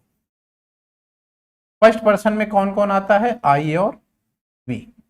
तो अगर एक से ज्यादा नाउन या प्रोनाउन को एक साथ लिखना है एंड लगा करके, अगर एक से ज्यादा नाउन या प्रोनाउन को एक साथ एंड लगा करके हमको लिखना है, तो हम किस हिसाब से लिखेंगे, हम पहले सेकेंड पर्सन को लिखेंगे, फिर थर्ड पर्सन को लिखेंगे, फिर फर्स्ट पर्सन को लिखेंगे। सेकेंड पर्सन में यू आता है, यू को सेकेंड पर्सन कहते हैं। थर्ड पर्सन में ही, सी, इट और दे, ही, सी, इट, दे, या एनी नाउन, या कोई नाउन है वो हमारा थर्ड पर्सन में आएगा, और फर्स्ट पर्सन में आता है आई और वी। तो यहां से आप बात समझ गए कि अगर एक से ज्यादा प्रोनाउन या नाउन एक साथ लिखे हुए हैं, उनको एक साथ लिखना है एंड से जोड़ के, तो इस क्रम में लिखना होगा। लेकिन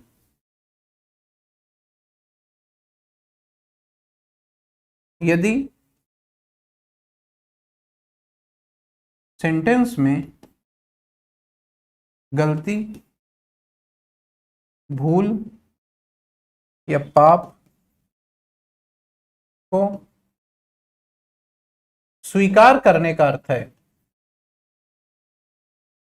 आपको पढ़ने पर लग रहा है कि सब्जेक्ट आपका अपनी किसी गलती को, अपनी किसी भूल को या अपने किसी पाप को स्वीकार कर रहा है, तो क्रम क्या होगा, तो ये जो क्रम है ये चेंज हो जाएगा।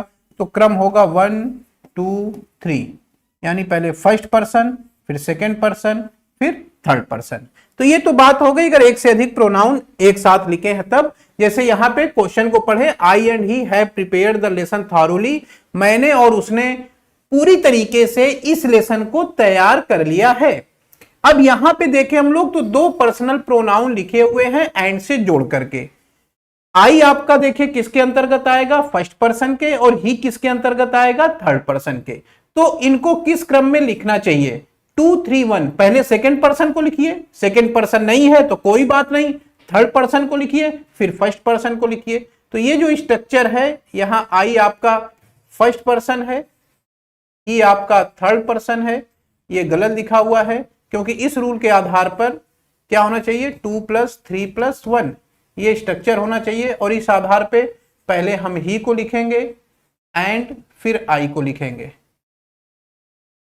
पहले थर्ड पर्सन आएगा फिर फर्स्ट पर्सन आएगा। तो ही एंड आई कर लीजिए, he and I have prepared the lesson thoroughly. ये एक कॉन्सेप्ट हो गया कि अगर एक से अधिक नाउन या प्रोनाउन एक साथ लिखे हुए हैं तो हमें उन्हें किस प्रकार से लिखना चाहिए। ठीक, एक बात तो ये हो गई। दूसरा कॉन्सेप्ट क्या है कि हम इनके लिए प्रोनाउन अगर यूज करना होगा तो क्या यूज करेंगे, तो उसको भी देख लेते हैं अगले पार्ट को, कि प्रोनाउन इनके लिए क्या होगा। जैसे राम के लिए ही का यूज करते हैं, सीता के लिए सी का यूज करते हैं, वैसे अगर एक से ज्यादा ये प्रोनाउन आ रहे हैं तो इनके लिए क्या प्रोनाउन होगा। तो उसका रूल है, देखिए सिंपल सा आपको ध्यान देना है भाई, फर्स्ट सेकेंड थर्ड 3 ही पर्सन होते हैं, यही लिखे होंगे। किसी का नाम अगर आ रहा है तो वो किस में आएगा, वो थर्ड पर्सन में आ जाएगा। इस चीज को ध्यान दीजिएगा, एनी नाउन थर्ड पर्सन में है। तो सिंपल सा पॉइंट है, सेकेंड और थर्ड, अगर कहीं पर सेकेंड पर्सन और थर्ड पर्सन है तो इसके लिए पर्सनल प्रोनाउन, सेकेंड और थर्ड पर्सन अगर केवल है तो इसके लिए पर्सनल प्रोनाउन आपने क्या यूज करना है, यू। पर्सनल प्रोनाउन यू को लेंगे। और यदि मान लेते हैं फर्स्ट भी आ गया, फर्स्ट सेकेंड थर्ड तीनों है तब, तो अगर सेकेंड और थर्ड केवल है तो यू को लेंगे, और अगर फर्स्ट सेकेंड थर्ड तीनों लिखे हुए हैं तो ऐसी कंडीशन में पर्सनल प्रोनाउन की जगह क्या आएगा, ऐसी कंडीशन में पर्सनल प्रोनाउन की जगह हम लोग लेंगे वी। मतलब यह हुआ कि अगर फर्स्ट पर्सन नहीं है, इसको बड़े आसानी से समझिए। अगर जैसे देखिए, इसको पहले मैं क्या समझा रहा हूं इसको समझने का प्रयास करिए। जैसे राम लिखा हुआ है, राम नाउन है, उसके लिए प्रोनाउन लेना होगा तो क्या लेंगे, पर्सनल प्रोनाउन। तो राम के लिए आप लेंगे ही, सीता के लिए सी लेंगे, बॉयज लिखा हुआ है या चिल्ड्रन लिखा हुआ है तो एक से ज्यादा हो गया, उसके लिए दे लेंगे। ठीक उसी तरीके से अगर मान लीजिए आई एंड ही एंड आई लिखा है, वह और मैं अपने स्कूल जा रहे हैं, तो वह और मैं ही एंड आई, इसके लिए अगर हमें लेना होगा तो क्या लेंगे।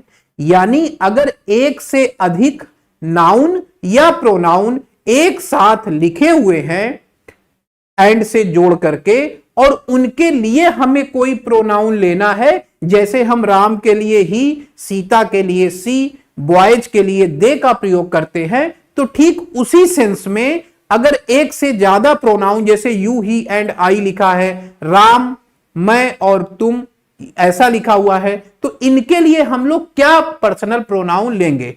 तो उसके लिए मैंने बताया कि इसमें बस आपको यह माइंड में रखना है कि सेकेंड और थर्ड, तो सेकेंड और थर्ड में आप कहीं पर कंपटीशन हो रहा है, जहां फर्स्ट सेकेंड थर्ड तीनों हैं, तो फर्स्ट सेकेंड थर्ड तीनों हैं, तो सेकेंड और थर्ड वाला अगर आएगा तो किसको ज्यादा महत्व देंगे, सेकेंड वाले को। जो सेकेंड आया है, सेकेंड रैंक जिसकी है, उसको ज्यादा इंपॉर्टेंस दिया जाएगा, अगर सेकेंड और थर्ड रैंक वाले दोनों हैं वहां पे। अब मान लीजिए फर्स्ट रैंक भी है, सेकेंड रैंक भी है, थर्ड रैंक भी है, तीनों लोग उपस्थित हैं, तो किसको ज्यादा इंपॉर्टेंस देंगे, तो इंपॉर्टेंस देंगे फर्स्ट पर्सन को, जो फर्स्ट रैंक लाया है उसको। तो आपको बस यही समझना है कि सेकेंड और थर्ड पर्सन अगर लिखे हुए हैं तो उनके लिए हम पर्सनल प्रोनाउन यू लेंगे, और अगर first person, second person, third person तीनों हैं तो हम फिर वरीयता देंगे फर्स्ट पर्सन को, यानी वी को। ठीक है, तो सेकेंड और थर्ड पर्सन में हम लोग वरीयता दे रहे हैं यू को, यानी सेकेंड पर्सन को, और अगर फर्स्ट सेकेंड थर्ड तीनों हैं तो हम लोग वरीयता दे रहे हैं फर्स्ट पर्सन को। अब आप कहेंगे सर फर्स्ट पर्सन में तो आई और वी दोनों है, आपने आई को क्यों नहीं लिया, तो कॉमन सेंस लगाइए, आई अकेले एक आदमी के लिए यूज होता है, लेकिन अगर फर्स्ट पर्सन भी है, सेकंड पर्सन भी है, थर्ड पर्सन भी है, इसका मतलब एक से ज्यादा लोग हैं और एक से ज्यादा लोगों के लिए आई नहीं आ सकता, उसके लिए वी लिखेंगे तो ज्यादा बेहतर होगा। तो इसका आप कहिए तो मैं एक एग्जांपल बता देता हूं। ये जो पॉइंट है इसका एग्जांपल तो आपने देख लिया, इसका कॉन्सेप्ट मैंने यहां बता दिया, इसका एक्सेप्शन भी आपको बता दिया है। अब ये वाला जो पॉइंट मैंने बताया, ये जो कॉन्सेप्ट मैंने डिस्कस किया है, इसका एग्जांपल हम लोग नेक्स्ट पेज पे देख लेते हैं एक, तो आपकी चीजें यहां पे फाइनल हो जाएंगी। जैसे लिखा हुआ है राम एंड सॉरी, मान लीजिए लिखा हुआ है यू एंड आई, यही कर ले पहले, you and he are going to his, ये मैं आपको ऑप्शन में दे रहा हूं, ठीक है, आपको फिल करना है स्कूल। अब मैं ऑप्शन आपको दे रहा हूं, योर स्कूल, योर हो गया, सेकंड में हिज हो गया, थर्ड में अवर हो गया, फोर में देयर हो गया। क्या फिल करेंगे यहां पे, तो तुम और वह अपने स्कूल जा रहे हैं, तो यहां पर हमें जो प्रोनाउन लेना है वो इन दोनों का कंबाइंड है, तो इनके लिए क्या कंबाइंड पर्सनल प्रोनाउन होगा, तो वो चीज मैंने अभी रूल आपको बताया है कि देखिए सेकंड और थर्ड पर्सन अगर आ रहे हैं तो उसके लिए पर्सनल प्रोनाउन आप यू को लेंगे। याद रखने का मैंने सिंपल तरीका बता दिया, कैसे याद रखेंगे, आप देखिए first person, second person, third person, तीन ही लोग हैं, आप उनके रैंकिंग के हिसाब से वरीयता दीजिएगा। जैसे सेकंड और थर्ड पर्सन आए तो सेकंड आया, थर्ड आया, तो ज्यादा ऊपर कौन रहेगा, सेकंड वाला रहेगा। फर्स्ट सेकंड थर्ड तीनों आ गए तो फर्स्ट वाला सबसे ऊपर हो गया, वो ऊपर उसको वरीयता देंगे। फर्स्ट और थर्ड आया तब तो फर्स्ट और थर्ड में फर्स्ट ऊपर है, फर्स्ट को वरीयता देंगे। तो आप रैंकिंग के हिसाब से इसमें माइंड में सेट रखिएगा कि भाई फर्स्ट सेकंड थर्ड में जिस हिसाब से रैंकिंग है उसको हम इंपॉर्टेंस देंगे। फर्स्ट पर्सन में आई और वी दो हैं, आई को हम इसलिए नहीं लेंगे क्योंकि अगर एक से ज्यादा लोग आ रहे हैं तो आई लिखना सही नहीं है, वी लिखेंगे तो बेहतर रहेगा। तो क्वेश्चन करते हैं इसको, यू आपका सेकंड पर्सन है, ये थर्ड पर्सन है, तो सेकंड और थर्ड में किसको वरीयता देंगे, सेकंड वाले को वरीयता देंगे, यानी ये ऑप्शन और ये ऑप्शन गलत हैं, ये ऑप्शन आपका सही हो जाएगा। अब जैसे लिखा हुआ है, मान लीजिए you comma Ram and I, you Ram and I are going to, यहां फिल करना है स्कूल। अब क्या ऑप्शन होगा, मान लीजिए मैंने आपके लिए ऑप्शन रखे, योर, सेकंड ऑप्शन है देयर, थर्ड ऑप्शन है हिज, फोर्थ ऑप्शन है अवर, फाइव ऑप्शन है माई। तो यहां आपने देखा कौन कौन से पर्सन हैं, देखिए जरा, ये आपका सेकंड पर्सन हो गया, किसी का नाम थर्ड पर्सन में आता है, आई फर्स्ट पर्सन में आ रहा है, तो सेकंड पर्सन भी है, थर्ड पर्सन भी है, फर्स्ट पर्सन में भी है, तो किस उसके लिए एक प्रोनाउन क्या होना चाहिए, तो इसके लिए जो प्रोनाउन होगा वो रैंकिंग के हिसाब से हम डिसाइड करेंगे, यानी फर्स्ट पर्सन को वरीयता देंगे आई, और आई के हिसाब से माई नहीं लेंगे, ध्यान दीजिएगा, क्योंकि एक से ज्यादा लोग हैं तो हम लोग यहां पर क्या लेंगे ऑप्शन में, अवर, ये वाला ऑप्शन हमारा हो जाएगा। तो कर लेंगे, इस टाइप के क्वेश्चन अगर आ रहे हैं। एक और चाहे एग्जांपल देख लीजिए, जैसे लिखा हुआ है he and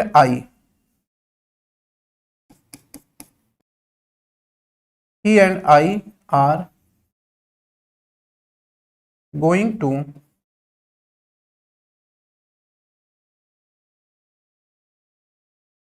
स्कूल, ठीक है। अब ऑप्शन में आ जाए, हिज है, सेकंड ऑप्शन योर है, थर्ड ऑप्शन माई है, फोर्थ ऑप्शन अवर है। तो फिर आपने देखा कि ये सेकंड पर्सन है, ये थर्ड पर्सन है, सॉरी ये फर्स्ट पर्सन है, सेकंड और फर्स्ट पर्सन है तो सेकंड और फर्स्ट पर्सन में किसको वरीयता देंगे? फर्स्ट पर्सन को वरीयता देंगे। फर्स्ट पर्सन आई है, उसके हिसाब से माई नहीं लेंगे क्योंकि एक से ज्यादा लोग हैं, अवर लिया जाएगा। तो यहाँ पे ऑप्शन हमारा क्या हो जाएगा? अवर। तो कर लेंगे, इस टाइप का क्वेश्चन आएगा। इससे संबंधित जितने कॉन्सेप्ट थे मैंने डिस्कस कर दिए हैं। क्वेश्चन या तो यहां से रहता है या इस पार्ट से रहता है। यहां से रहेगा तो एग्जाम्पल आपके सामने ये लिखा हुआ है, इस पार्ट से अगर रहेगा तो इसका एग्जाम्पल मैंने आगे बता दिया है। तो मेरे ख्याल से नाउन और प्रोनाउन के पोजीशन पर आधारित क्वेश्चन और उसके लिए जो प्रोनाउन यूज होगा उस पर आधारित क्वेश्चन अब आप बड़े आसानी से करने में सक्षम है और कर ले जाएंगे, इससे बाहर क्वेश्चन नहीं आएंगे। ठीक है, अब हम लोग आगे चलते हैं और अगले कॉन्सेप्ट को देखते हैं। अगला कॉन्सेप्ट है we must take regular exercise. तो चीजों में आगे बढ़ने से पहले हम लोग इसके कॉन्सेप्ट को देख लेते हैं, फिर आगे बढ़ते हैं। ठीक है, पहले समझ लेते हैं कॉन्सेप्ट को, फिर आगे बढ़ेंगे। देखिए, पहले तो आप इस चीज को समझिए, जैसे कोई पर्सनल प्रोनाउन है, मैंने कल भी इस चीज को लिखा था। पर्सनल प्रोनाउन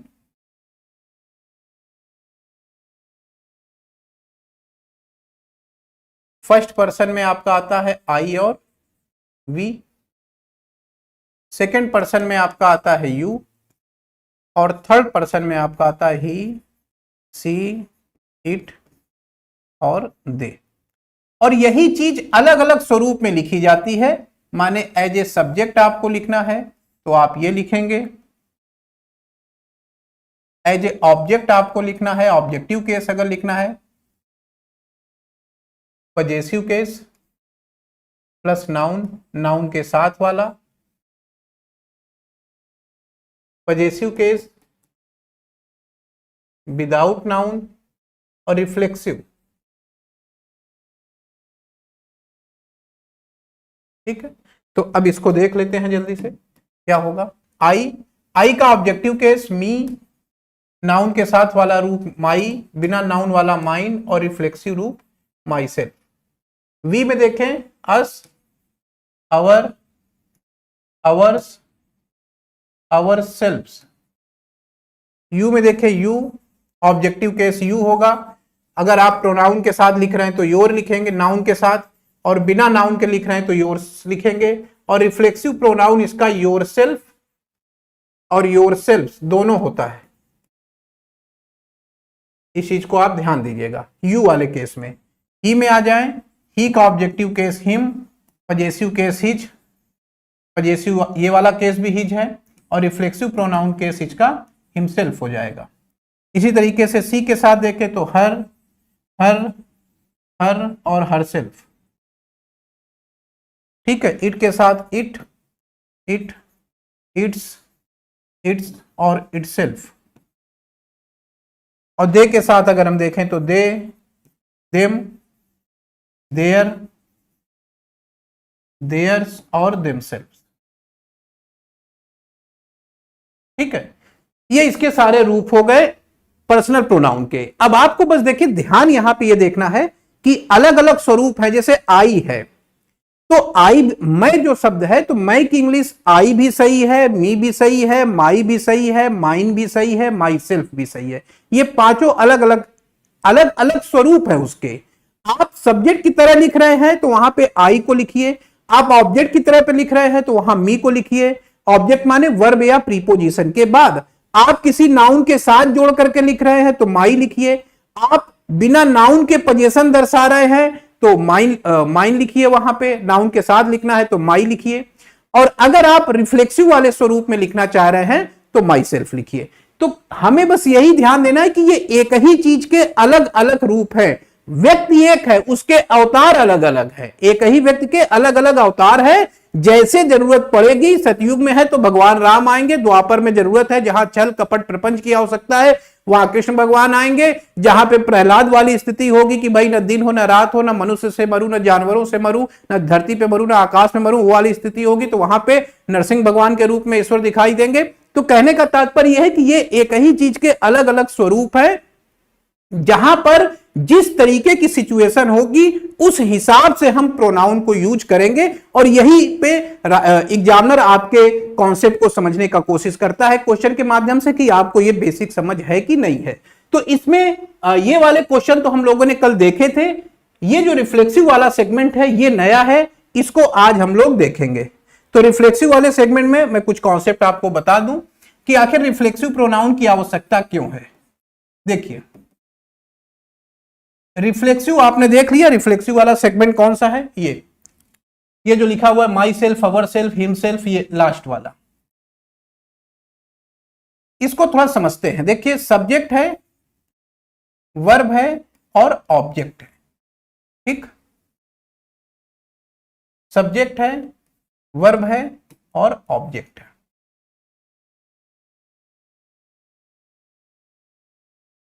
हम सभी लोग जान रहे हैं कि ऑब्जेक्ट इस पोजीशन पे अगर हमें पर्सनल प्रोनाउन लिखना होगा, ये जो पोजीशन है, इस पोजीशन पे अगर हम पर्सनल प्रोनाउन लिखना चाह रहे हैं तो इस ऑब्जेक्ट की जगह पे जो पर्सनल प्रोनाउन आता है वो ऑब्जेक्टिव केस में होता है। मतलब अगर हमें आई को लिखना होगा तो इस जगह पे हम आई न लिख के मी लिखेंगे, और इसी जगह पे पर्सनल प्रोनाउन यहां भी मैंने लिख दिया, और इसी जगह पे हम रिफ्लेक्सिव प्रोनाउन भी यूज करते हैं। देखिए, मतलब ऑब्जेक्टिव केस और रिफ्लेक्सिव प्रोनाउन दोनों की पोजीशन एक है, दोनों एक ही तरह से यूज हो रहे हैं वर्ब के ऑब्जेक्ट की तरह। पॉइंट समझिएगा, रिफ्लेक्सिव प्रोनाउन और ऑब्जेक्टिव केस दोनों की पोजीशन एक है। यानी ये जो पार्ट लिखा हुआ है मी, ये वाला सेगमेंट ऑब्जेक्टिव केस वाला सेगमेंट, और ये जो लिखा हुआ है रिफ्लेक्सिव प्रोनाउन वाला सेगमेंट, ये बेसिकली एक ही चीज है, एक ही सिक्के के दो पहलू हैं, दोनों ही ऑब्जेक्ट हैं। कहीं पर हम इनको यूज करते हैं, कहीं पर इनको यूज करते हैं। तो यही चीज हमें सीखनी है कि अगर ये दोनों चीजें सेम हैं, दोनों वर्ब के बाद ऑब्जेक्ट की जगह पे यूज होते हैं, तो हम कैसे डिसीजन लेंगे कि हमें किसी भी जगह किसी स्थान पे ऑब्जेक्टिव केस लिखना है या रिफ्लेक्सिव प्रोनाउन केस। जैसे आई है तो अब हम मी लिखें वर्ब के बाद या माई सेल्फ लिखें, ही है तो हिम लिखें, ही का ऑब्जेक्टिव केस हिम हुआ, हिम लिखें या उसका रिफ्लेक्सिव केस हिमसेल्फ लिखे। ये डिसीजन हम कैसे लेंगे? तो इसके लिए बड़ा सिंपल सा कॉन्सेप्ट बनाया गया है कि अगर सब्जेक्ट और ऑब्जेक्ट, सब्जेक्ट और ये दोनों अलग अलग है, अगर ये दोनों अलग अलग हैं, सब्जेक्ट अलग है, ऑब्जेक्ट अलग है, तो ऐसी कंडीशन में आप क्या यूज करेंगे? Objective case. और जहां पर सब्जेक्ट और ऑब्जेक्ट दोनों सेम हो, वहां पर आप ऑब्जेक्ट की जगह पे क्या यूज करेंगे? Reflexive pronoun. जैसे यहां पे मैं पढ़ा रहा हूं, आप पढ़ रहे हैं, ठीक है, मैंने आपको पढ़ाया, तो पढ़ाने वाला मैं हो गया, पढ़ने वाले आप हो गए, दोनों लोग अलग अलग हैं। तो आपको अगर यहां लिखना होगा तो मैं ऑब्जेक्टिव केस लिखूंगा यू। लेकिन वहीं पर दूसरी तरह से सोचे, मैं पढ़ा रहा हूं, आप पढ़ रहे, मैंने अपने आप को पढ़ाया, तो यहां पढ़ाने वाला भी मैं हूं और पढ़ा किसने? खुद मैंने पढ़ा, तो यहां पर मैं माई सेल्फ का यूज करूंगा, रिफ्लेक्सिव प्रोनाउन का यूज करूंगा। तो ये बेसिक डिफरेंस था जिसको आपको ध्यान देना है, ठीक है। अब आते हैं इस पे आधारित क्वेश्चन पे। जैसे लिखा हुआ है, अब देखिए कि किस टाइप से क्वेश्चन पूछे जाते हैं। ये कॉन्सेप्ट जो आपने समझा, यहां पे किस हिसाब से क्वेश्चन पूछे जाएंगे। जैसे लिखा है, we must take regular exercises, हमें रेगुलर एक्सरसाइज करना चाहिए to keep our self fit. किसको फिट रखना है? अपने आप को। मतलब ये और ये दोनों सेम है, हम फिट किसको रखना चाह रहे हैं? दूसरे को नहीं रख रहे हैं, अपने आप को फिट रखेंगे, ठीक है। तो ऑब्जेक्टिव केस यहां नहीं आएगा, रिफ्लेक्सिव प्रोनाउन आएगा। लेकिन यहां पे फिर इरर क्या है? इरर ये है कि जो रिफ्लेक्सिव प्रोनाउन लिखा गया है वो गलत है। वी का रिफ्लेक्सिव प्रोनाउन अवर सेल्फ नहीं होता है, अवर सेल्फ्स होता है। तो ऐसा कर लेंगे तो ये सही हो जाएगा। सी पार्ट में इरर थी, तो इस तरह से भी इरर के क्वेश्चन बनते हैं रिफ्लेक्सिव प्रोनाउन के सेगमेंट में। अगला देखिए, द पुअर मैन पॉइजन्ड हिम, गरीब आदमी ने जहर दिया अपने आप को और अपने खुद के बच्चों को। तो देखिए यहां पे ऑब्जेक्ट दो है, एक ये हो गया और एक ये हो गया। तो ये आपकी वर्ब हो गई, ये आपका सब्जेक्ट हो गया। तो ये तो अलग है, उसके बच्चे तो अलग हो गए। अब बात आई कि अपने आप को भी जहर दिया था, तो सब्जेक्ट और ऑब्जेक्ट ये दोनों सेम हो गए। भाई जहर देने वाला कौन? Poor man. किसको दिया? अपने आप को दिया। तो सब्जेक्ट ऑब्जेक्ट सेम है। और मैंने अभी आपको बताया कि अगर सब्जेक्ट ऑब्जेक्ट सेम है तो हम ऑब्जेक्टिव केस का प्रयोग नहीं करेंगे। सब देखिए, यही तो कॉन्सेप्ट था कि जब सब्जेक्ट ऑब्जेक्ट अलग अलग है तो objective case, subject object same है तो ऑब्जेक्ट की जगह रिफ्लेक्सिव प्रोनाउन आएगा। तो हम यहां ऑब्जेक्ट की जगह ऑब्जेक्टिव केस का प्रयोग नहीं करेंगे, इसकी जगह हम रिफ्लेक्सिव प्रोनाउन का प्रयोग करेंगे, यानी हिमसेल्फ। ही का रिफ्लेक्सिव प्रोनाउन हिमसेल्फ हो जाएगा। समझ गए क्यों ऐसा हुआ? क्योंकि सब्जेक्ट ऑब्जेक्ट दोनों क्या है? सेम है। आगे आते हैं नेक्स्ट क्वेश्चन पे। Put you in my position. ये क्वेश्चन थोड़ा सा टेक्निकल है, आपको समझना पड़ेगा। इसके लिए मुझे आपको एक चीज और बतानी पड़ेगी। ये पॉइंट मैं यहां लिखता हूं, पुट यू। ठीक है, ये सेंटेंस वर्ब की फर्स्ट फॉर्म से शुरू हो रहा है। ये वर्ब हो गई, ये इसका ऑब्जेक्ट हो गया।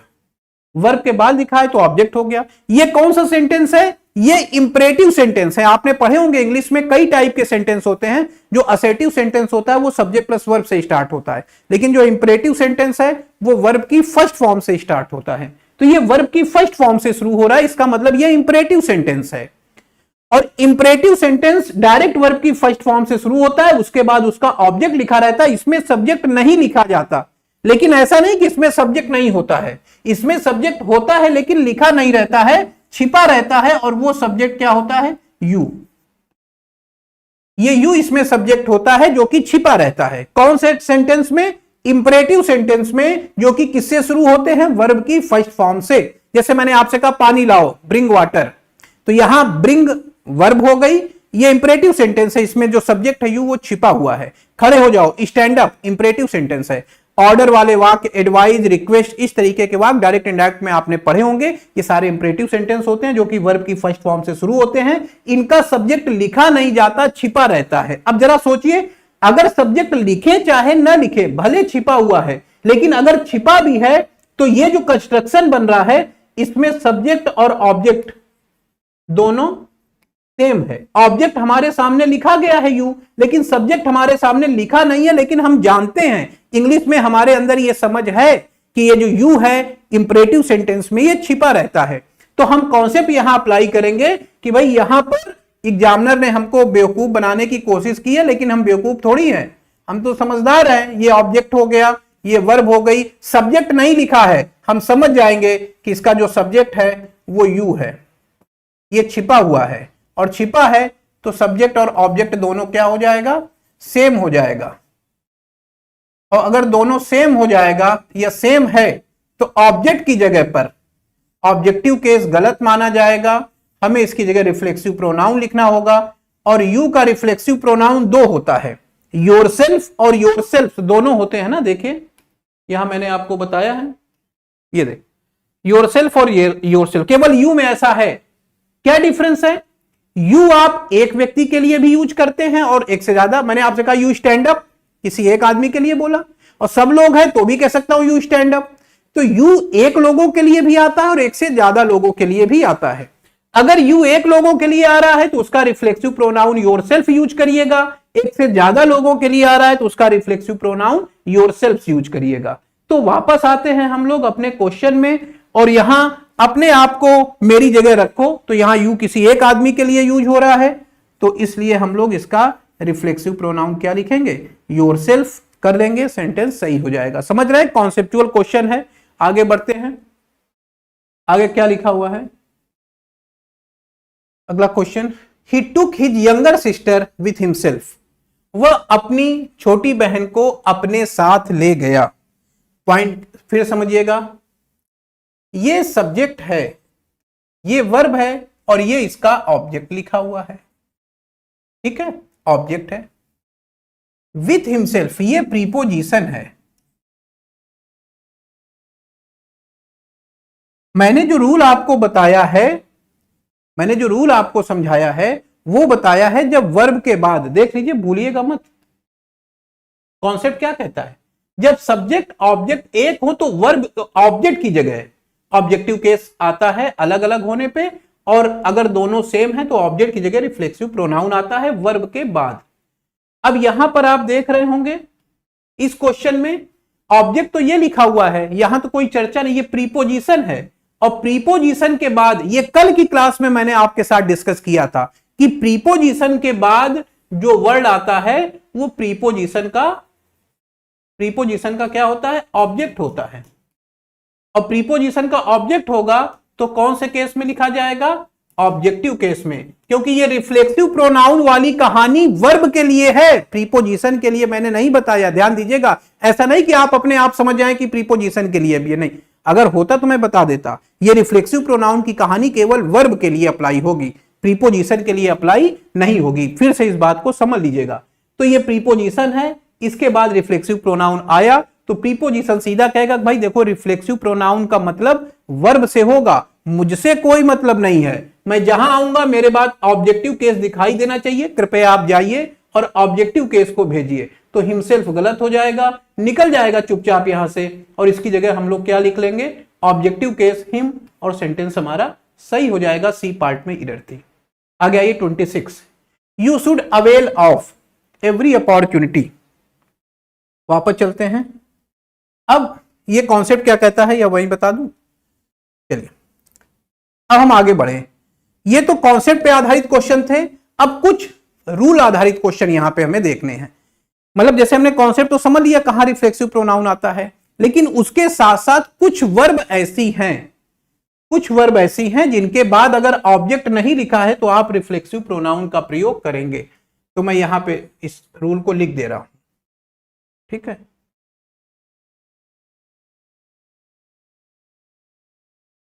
ये पार्ट यहां खत्म, अब यहां से इसका रूल शुरू। देयर आर सम वर्ब्स, कुछ वर्ब्स हैं। कौन कौन सी वर्ब्स हैं, जरा इनसे परिचय हो जाए। ये है present, absent, introduce, enjoy, avail, pride. Verb की तरह है भाई, ध्यान दीजिएगा, प्राइड, कंटेंट।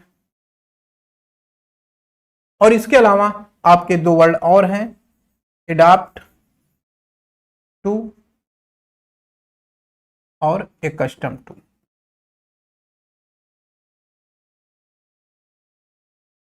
ठीक, ये जो वर्ब हैं इनके बाद ऑब्जेक्ट होना ही चाहिए। इन वर्ब के साथ, ये इसको आपको अलग से याद करना, इसलिए मैंने अलग से लिख दिया ताकि आपको याद हो जाए अच्छे से। ऑब्जेक्ट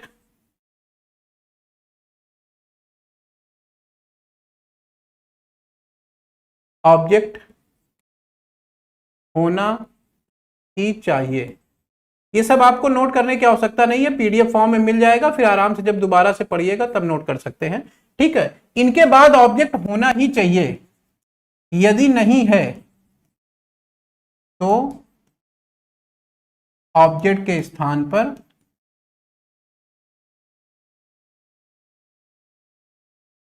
रिफ्लेक्सिव प्रोनाउन लिखना पड़ता है। सिंपल भाषा में लिख दिया मैंने, माने ये ऐसी वर्ब हैं जिनकी आदत खराब हो चुकी है, जो जब चलेंगी तो उनके साथ एक सहायक होना चाहिए। देखा होगा ना, कुछ अधिकारी लोग ऐसे होते हैं अकेले नहीं चलते, उनके साथ एक आदमी चाहिए उनका बैग वैग पकड़ने के लिए, छाता होता पकड़ने के लिए। तो ये वर्ब ऐसी हैं जिनकी आदत खराब है, इनके साथ ऑब्जेक्ट आना ही चाहिए। ऑब्जेक्ट इनके साथ नहीं रहेगा तो नाराज हो जाएंगी, और मनाने के लिए हम लोगों को रिफ्लेक्सिव प्रोनाउन का प्रयोग करना पड़ता है, नहीं तो नाराज हो गए शादी ब्याह में, अगर फूफा आपके नाराज हो गए तो समझ लीजिए काम गड़बड़ है, मनाना पड़ेगा उनको। तो उसी तरीके से ये वर्ब हैं, ये कॉन्सेप्ट तो अलग हो गया, ये तो सबके लिए है, ये रूल सबके लिए अप्लाई हो रहा है। लेकिन ये कुछ स्पेशल केस है कि ये वर्ब है भाई, इन पे विशेष ध्यान दीजिए, इनके साथ ऑब्जेक्ट जरूर आना चाहिए। जैसे शादी ब्याह में ना फूफा मामा जीजा, इन पे विशेष ध्यान देना होता, नहीं तो पता नहीं कब किस बात पे नाराज हो जाए। पता लगा उनको एक के दोने में 4 मिठाई थी, एक में किसी के में 3 ही थी, इसी पे नाराज हो जाएगा, सबको 4 मिठाई मिली, मुझे 3 ही मिठाई मिली, ठीक है। तो इसलिए इन पे आपको विशेष ध्यान देना है। ये ऐसे वर्ब हैं, ऐसे शब्द हैं जिनके साथ ऑब्जेक्ट होना ही चाहिए, और अगर नहीं है तो हम उसकी जगह रिफ्लेक्सिव प्रोनाउन यूज करेंगे, नहीं तो सेंटेंस गलत माना जाएगा। ठीक है, तो याद कर लेंगे इन सारे शब्दों को। तो वापस चलते हैं और यहां देखते हैं यू शुड अवेल ऑफ। इसके बाद ऑब्जेक्ट नहीं है, कैसे पता चला? ये देखिए, ये ट्रिक आपको ध्यान रखनी है। यहां पे आइए, इस जगह पे मैं ट्रिक बता दे रहा हूं। अवेल ऑफ, ये मैंने ब्रैकेट में लिख दिया। देखिए, एडॉप्ट के साथ टू लिखा है, कस्टम के साथ टू लिखा है, अवेल के साथ ऑफ लिखा है। इन तीन शब्दों में अक्सर कंफ्यूजन हो जाती है बच्चों को। स्टूडेंट कंफ्यूज हो जाता है कि ऑब्जेक्ट है कि नहीं है, अपना दिमाग लगाता है तो कंफ्यूज हो जाता है। तो आप बस ये ध्यान रखिए कि इनके साथ अगर ये प्रीपोजिशन है तो इसका मतलब ऑब्जेक्ट नहीं है। प्रीपोजिशन है अगर इनके साथ तो इसका मतलब ऑब्जेक्ट नहीं है। ठीक है, डायरेक्ट करिएगा, ज्यादा दिमाग मत लगाइए। देखिए, अवेल के साथ ऑफ प्रीपोजिशन आया है, इट मींस ऑब्जेक्ट नहीं है। ऑब्जेक्ट नहीं है तो ये नाराज हो गया, रूठ जाएगा, गलत कर देगा सेंटेंस को, हंगामा करेगा। मनाइए इसको, जल्दी से ऑब्जेक्ट दीजिए। ऑब्जेक्ट नहीं है तो रिफ्लेक्सिव प्रोनाउन लगाना पड़ेगा। भाई जीजा नाराज हो गए, 3 ही मिठाई उनको मिली थी, अब मनाइए। सबको 500 रुपए दिलवा रहे मिलना, उनको 1000 रुपए दिलवा दीजिए, अपने आप प्रसन्न हो जाएंगे। ठीक है, तो ये यहां पर ऑब्जेक्ट नहीं है तो हमें ऑब्जेक्ट यूज करना पड़ेगा। अब ऑब्जेक्ट तो ला नहीं सकते तो हम काम चलाऊ लाएंगे रिफ्लेक्सिव प्रोनाउन। यहां रिफ्लेक्सिव प्रोनाउन लगाना पड़ेगा, यहां पर इस पोजीशन पे। ठीक है, तो क्या लगेगा रिफ्लेक्सिव प्रोनाउन? हमेशा सब्जेक्ट के अकॉर्डिंग होगा, ध्यान दीजिएगा। जो सब्जेक्ट है वही लिखिएगा। सब्जेक्ट है आपका यू, तो उसके हिसाब से यहां होगा, तो हो जाएगा अवेल योरसेल्फ ऑफ। ऐसा कर लेंगे, सही हो जाएगा। तो ये कॉन्सेप्ट आप समझ गए। ये 3 वर्ब में ध्यान दीजिएगा, मैं अलग पेन से इसको हाईलाइट कर दे रहा हूं ताकि आप भूले ना। एडॉप्ट टू, एकस्टम टू और अवेल ऑफ। इनके बाद अगर ये प्रीपोजिशन आ रहा है तो समझ जाइएगा कि ऑब्जेक्ट नहीं है और आपको रिफ्लेक्सिव प्रोनाउन लगाना है। मैंने एग्जांपल दिए हैं इसलिए ताकि आपकी प्रैक्टिस हो जाए। क्वेश्चन नंबर 27 भी इसी पे आधारित है। डायरेक्ट अटैक करेंगे हम लोग। देखिए, वेरीवर दे गो, वो चाहे जहां जाए, इंडियन इजिली एडॉप्ट टू। इसके साथ प्रीपोजिशन आ गया ना, इसके ज्यादातर क्वेश्चन आते हैं इन पे। इसके साथ प्रीपोजिशन आ गया, इट मींस, इसके साथ प्रीपोजिशन आ रहा है, इट मींस ऑब्जेक्ट नहीं है। और ऑब्जेक्ट नहीं है तो ये गलत हो गया, हमें इसकी जगह रिफ्लेक्सिव प्रोनाउन लगाना पड़ेगा। रिफ्लेक्सिव प्रोनाउन लगाना पड़ेगा। रिफ्लेक्सिव प्रोनाउन सब्जेक्ट के अकॉर्डिंग होगा। सब्जेक्ट है इंडियंस, प्लूरल वर्ड है, प्लूरल का मतलब हुआ दे और दे का मतलब हुआ देयर्स। तो यहां पे आप इसको सही बनाएंगे, एडॉप्ट देयर, दे होगा उसका reflexive pronoun themselves, adopt themselves to. इस तरीके से कर लेंगे तो ये सेंटेंस सही हो जाएगा। समझ रहे होंगे आप मेरी बात को। ये दोनों क्वेश्चन आप समझ गए, ध्यान दीजिएगा। अवेल ऑफ, एडॉप्ट टू और एकस्टम, उसमें बाकी में कॉमन सेंस वाले रूल हैं, उसको देख लीजिए। आगे आइए, last summer he went to his uncle's village. सही लिखा हुआ है, हिज अंकल, नाउन के साथ हिज लिखते हैं, सही लिखा है। अंकल के गांव गया, यहां ये वर्ब के पहले था, सही लिखा हुआ है, सब्जेक्टिव केस में है, ये भी सही है। And he enjoy very much, उसने काफी ज्यादा आनंद लिया। देखिए, एंजॉय के बाद वर्ब ऑब्जेक्ट नहीं है और एंजॉय वर्ब है आपकी यहां पर। देखिए ये है ना, इसमें present absent, introduce, enjoy, avail. Enjoy verb है, इसमें प्रीपोजिशन तो आता नहीं है। एंजॉय के बाद ऑब्जेक्ट नहीं है। ये वेरी मच माने बहुत ज्यादा, ये तो एडवर्ब है। ऑब्जेक्ट हमेशा नाउन या प्रोनाउन की कैटेगरी का होता है। एडवर्ब हुआ, एडजेक्टिव हुआ, ये सब ऑब्जेक्ट का काम नहीं करते हैं, ध्यान दीजिएगा। ऑब्जेक्ट आपका नाउन या प्रोनाउन के से बनता है। ये तो एडवर्ब है। एंजॉय किया, कितना एंजॉय किया? तो कहेगा बहुत ज्यादा एंजॉय किए, लेकिन नाराज हो गया है। एंजॉय तो किया इसने, लेकिन वही फूफा वाली कैटेगरी में है, नाराज हो गया। क्यों? क्योंकि इसमें इसका ऑब्जेक्ट नहीं लिखा हुआ है, ऑब्जेक्ट नहीं है। ये वेरी मच ऑब्जेक्ट नहीं होता है, ध्यान दीजिएगा, ये तो एडवर्ब है। तो ऑब्जेक्ट नहीं है तो इसका मतलब ये सेंटेंस गलत हो गया, सी पार्ट में एरर हो गई। हमें क्या करना पड़ेगा? Reflexive pronoun. अब इसको मनाने के लिए रिफ्लेक्सिव प्रोनाउन लगाएंगे। रिफ्लेक्सिव प्रोनाउन सब्जेक्ट के अकॉर्डिंग, ये देखिए सब्जेक्ट है, इसके हिसाब से यहां रिफ्लेक्सिव प्रोनाउन लगाइए तो क्या हो जाएगा? ही enjoyed himself very much, पूरा लिख दे रहा हूं, समझ गए? ऐसा कर लेंगे तो सही हो जाएगा। सी पार्ट में एरर थी, समझ में आ गया। अब यहां पे एक आपको ट्रिक बता रहा हूं जिसको आपको ध्यान देना है, इसी इंजॉय से रिलेटेड। कई बार ये कंफ्यूजन करता है, ध्यान दीजिएगा। ये यहां पे मैं लिख दे रहा हूं नोट, नोट करके लिख रहा हूं। क्या नोट है?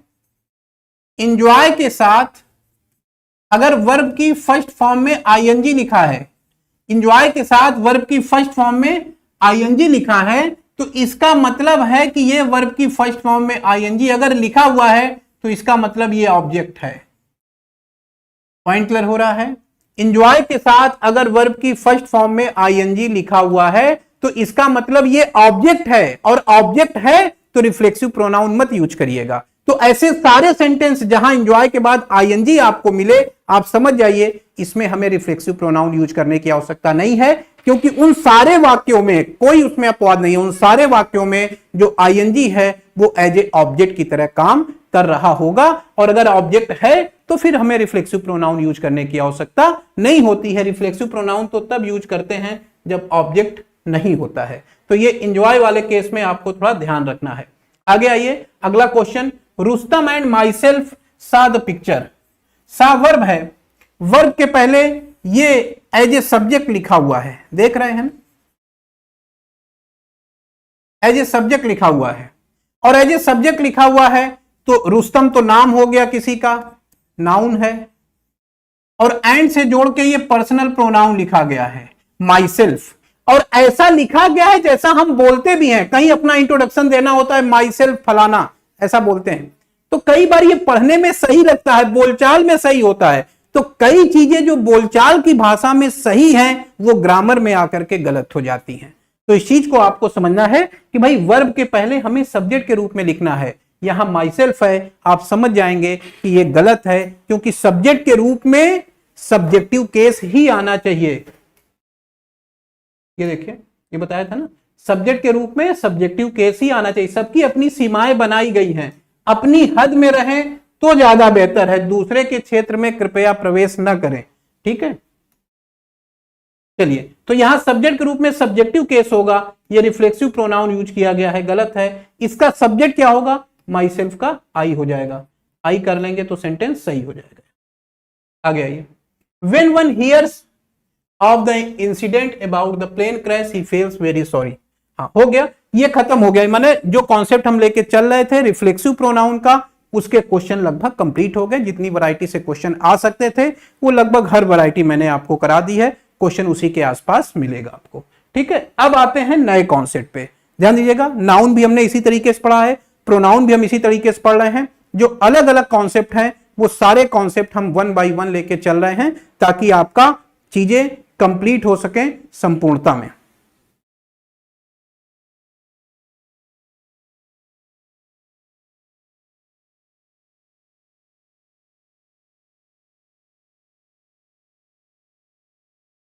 चलिए आगे देखते हैं।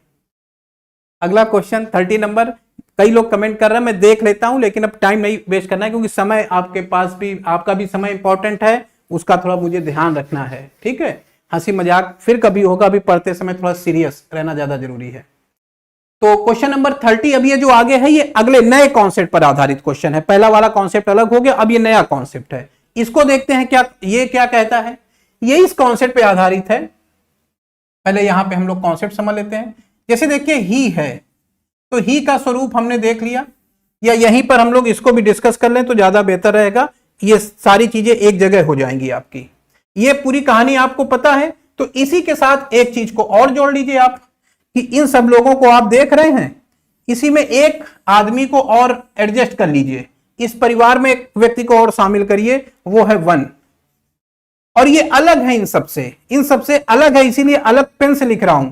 वन माने कोई भी आदमी, इसका मतलब है कोई भी, कोई इसको कहीं पर भी यूज कर सकते हैं, फिट टू ऑल हो जाएगा। वन सब्जेक्टिव केस है, ऑब्जेक्टिव केस वन होगा, पजेसिव केस इसका वंस होगा, रिफ्लेक्सिव ये पजेसिव नाउन वाला केस इसका वंस होगा, और रिफ्लेक्सिव प्रोनाउन इसका वन सेल्फ होगा। माने इसने बंटवारा कर लिया है और लोगों से, ये अलग है, अलग लिखा गया है। ये कह रहा है कि भाई देखो जैसे सब आदमी हैं, जैसे I we you he she it, ये सारे लोग हैं, उसी तरह से मैं भी हूं, one one one's one's oneself, मेरा पूरा भरा पूरा परिवार है, मेरे पास सब्जेक्टिव केस भी है, ऑब्जेक्टिव केस भी है, रिफ्लेक्सिव प्रोनाउन भी है, पजेसिव केस भी है, जिसकी आपको जरूरत पड़ेगी सारा मटेरियल मेरी दुकान में अवेलेबल है, कृपया मुझे अन्य लोगों के साथ ना मिलाएं। ही के साथ, ही की जगह मत यूज करिए, ही का तो अपना रोल है, दे का अपना रोल है, आई का अपना रोल है, उसी तरीके से वन का अपना रोल है। तो वन के लिए सब्जेक्ट की जगह वन आएगा, इसके ऑब्जेक्ट की जगह वन आएगा, इसके पजेसिव रूप में वंस आएगा, पजेसिव ये वाले में भी वंस आएगा, और रिफ्लेक्सिव केस में वन सेल्फ आएगा। तो इस चीज का हमको ध्यान रखना है। अब हम आते हैं, देखते हैं क्वेश्चन कैसे बन रहा है। लिखा है व्हेन वन हियर्स, जब कोई व्यक्ति सुनता है, ऑफ द इंसिडेंट किसी यहां वन का मतलब कोई भी व्यक्ति, ये वही वाला वन है जो अभी मैंने लिखा, वन का मतलब कोई भी व्यक्ति।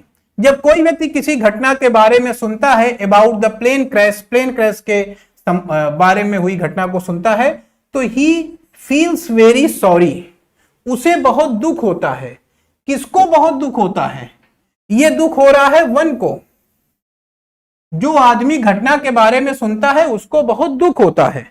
तो अगर वन कहीं पर आया, जैसे राम कहीं पे आया है, और राम के लिए आगे अगर हमें प्रोनाउन यूज करना है, तो आप बताइए राम के लिए हम लोग ही का प्रयोग करेंगे कि सी का या दे का प्रयोग करेंगे?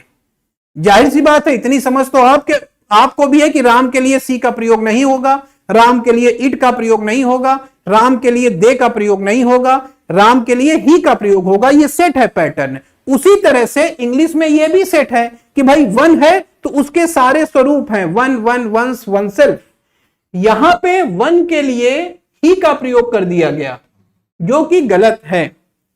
वन के लिए वन का ही स्वरूप आएगा, और सब्जेक्ट के रूप में हमें लिखना है तो सब्जेक्ट के रूप में क्या हो जाएगा? वन। ये सब्जेक्टिव केस है, वन की जगह वन का ही प्रयोग होगा, ही का प्रयोग नहीं किया जा सकता। अभी पीछे मैंने डिस्कस किया है, जैसे हम राम के लिए सी नहीं लिख सकते, वैसे वन के लिए ही, दे या अन्य कोई प्रोनाउन यूज नहीं कर सकते। वन के लिए, समवन के लिए नहीं, ध्यान दीजिएगा, वन अलग है, समवन अलग है, एवरीवन अलग है। यहां पे केवल वन की बात हो रही है, समवन और एवरीवन की बात नहीं हो रही है, इस बात को समझिएगा। अगला question, one should look after their parents. One का मतलब किसी भी व्यक्ति को देखभाल करनी चाहिए अपने माता पिता की। तो ये माता पिता किसके हैं? वन के हैं। इसके लिए देयर लगा दिया, फिर वही गलती जो ऊपर हुई है, गलत हो जाएगा। क्यों? क्योंकि वन का अपना रिफ्लेक्स पजेसिव केस है, और वन का पजेसिव केस क्या होता है? वंस। इस चीज को ध्यान देंगे, ठीक है। आगे आइए, next question, his industrious nature, उसका उद्यमी स्वभाव, एंड काम टेम्परामेंट, और शांत चित्त, हैव इंडियर्ड हिम, उसको ले जाएगा to his colleague and one's, उसका शांत स्वभाव और उसका काम टेम्परामेंट ले जाएगा हिम माने उसको टू हिज कलीग्स, सॉरी इंडियर माने खतरे में डालना, सॉरी इंडियर लिखा हो, इंडियर माने प्रिय बना देना, इंडेंजर नहीं है। देखिए डियर से बना हुआ है, तो डियर का मतलब प्रिय हुआ, इंडियर माने प्रिय बनाना। तो उसका जो उद्यमी नेचर है, शांत स्वभाव है, उसने उसको प्रिय बना दिया है उसके कलीग्स का माने सहकर्मियों का, और उसके सुपीरियर का। अब यहां देखिए वंस का यूज किया गया है, यहां पे सब्जेक्ट आपका है हिज इंडस्ट्रियस नेचर, माने जो भी है उसके लिए हिज का प्रयोग हो रहा है, और हिज का प्रयोग हो रहा है तो इसका मतलब ये ही हो गया। और ही के लिए, जैसे वन के लिए ही दे का प्रयोग नहीं करेंगे, वैसे ही के लिए वंस का प्रयोग नहीं करेंगे या वन का प्रयोग नहीं करेंगे। तो अक्सर एक की जगह दूसरे का यूज कर दिया जाता है। एग्जाम में आपने ये ट्रेंड समझ लिया होगा। तो भाई हिज है, यहां भी देखिए हिम लिखा हुआ है, उसके लिए सही आया है। यहां उसके लिए हिज लिखा गया, सही है, क्योंकि ही के लिए हिज हिम ये सारा यूज कर सकते हैं। लेकिन यहां वंस लिख दिया गया, ये गलत है, क्योंकि हिज के लिए वंस नहीं आ सकता। ही का ही, हिम, हिज यही यूज करें तो सही रहेगा। यहां पे हम करेक्शन कर लेंगे। 33, द टास्क एंडेड अब्रप्टली, बातचीत अचानक से रुक गई।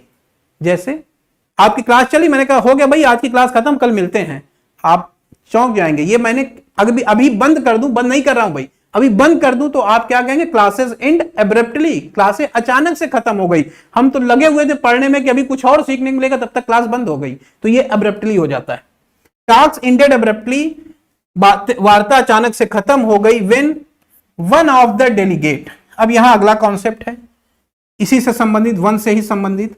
क्या कॉन्सेप्ट कह रहा है कि वन ऑफ के साथ चाहे नाउन हो या प्रोनाउन हो, वन ऑफ के साथ चाहे नाउन हो या प्रोनाउन हो, यह हमेशा प्लूरल होगा। एक बात, इसके साथ चाहे नाउन हो चाहे प्रोनाउन हो, प्लूरल होगा। और दूसरा पॉइंट है, ये पूरा structure as a subject singular माना जाएगा। ये पूरा structure as a subject singular मानते हैं, और जब सिंगुलर मानते हैं तो इसके लिए वर्ब भी सिंगुलर होगी और इसके लिए प्रोनाउन, ध्यान दीजिएगा, इसके लिए प्रोनाउन भी सिंगुलर होगा। और वो सिंगुलर प्रोनाउन क्या होगा, ये भी जरा ध्यान देना है आपको। वो सिंगुलर प्रोनाउन होगा ही, सी और इट। यहां वंस नहीं आएगा, क्यों? क्योंकि वन नहीं है, वन ऑफ है। चीजें बदल गई हैं, स्थितियां बदल गई हैं।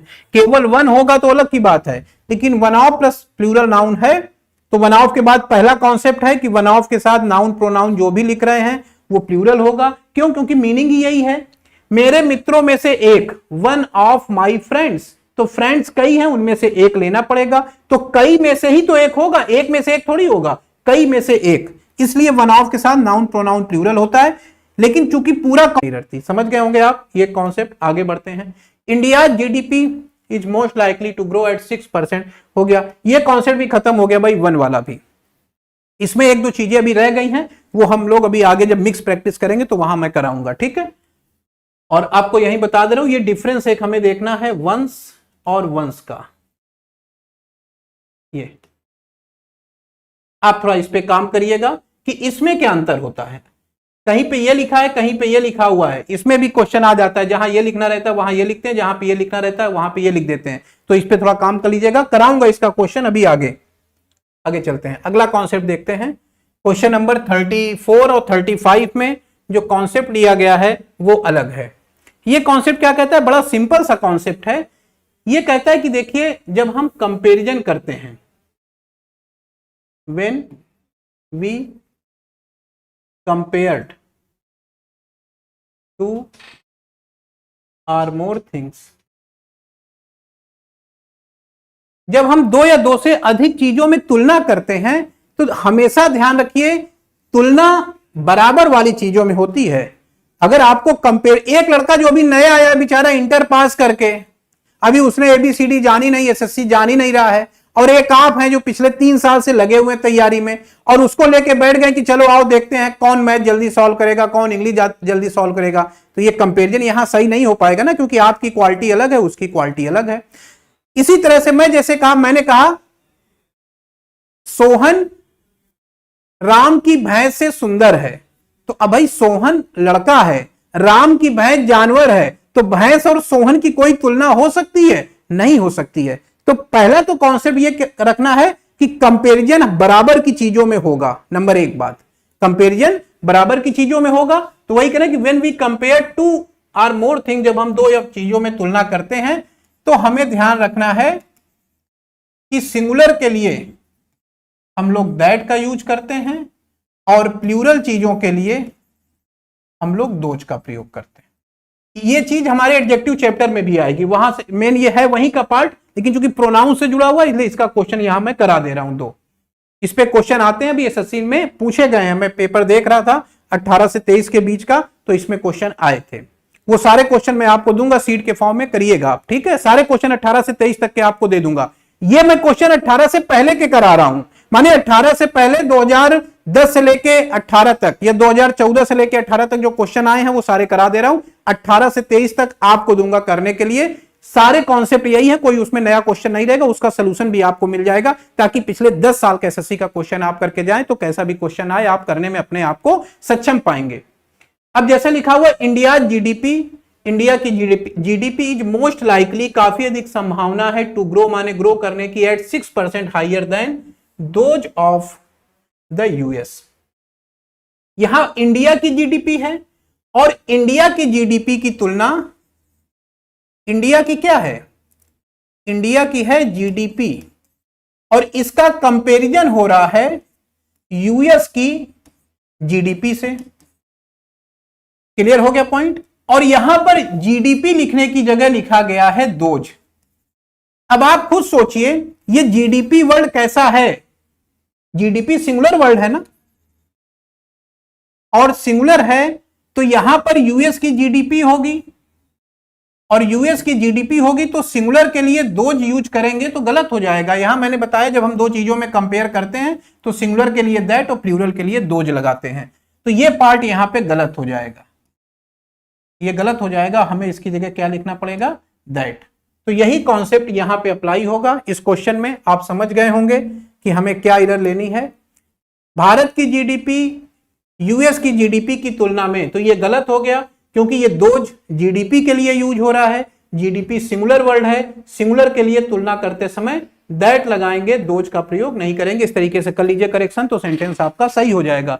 अगला क्वेश्चन देखते हैं, आज के सेशन का लास्ट क्वेश्चन।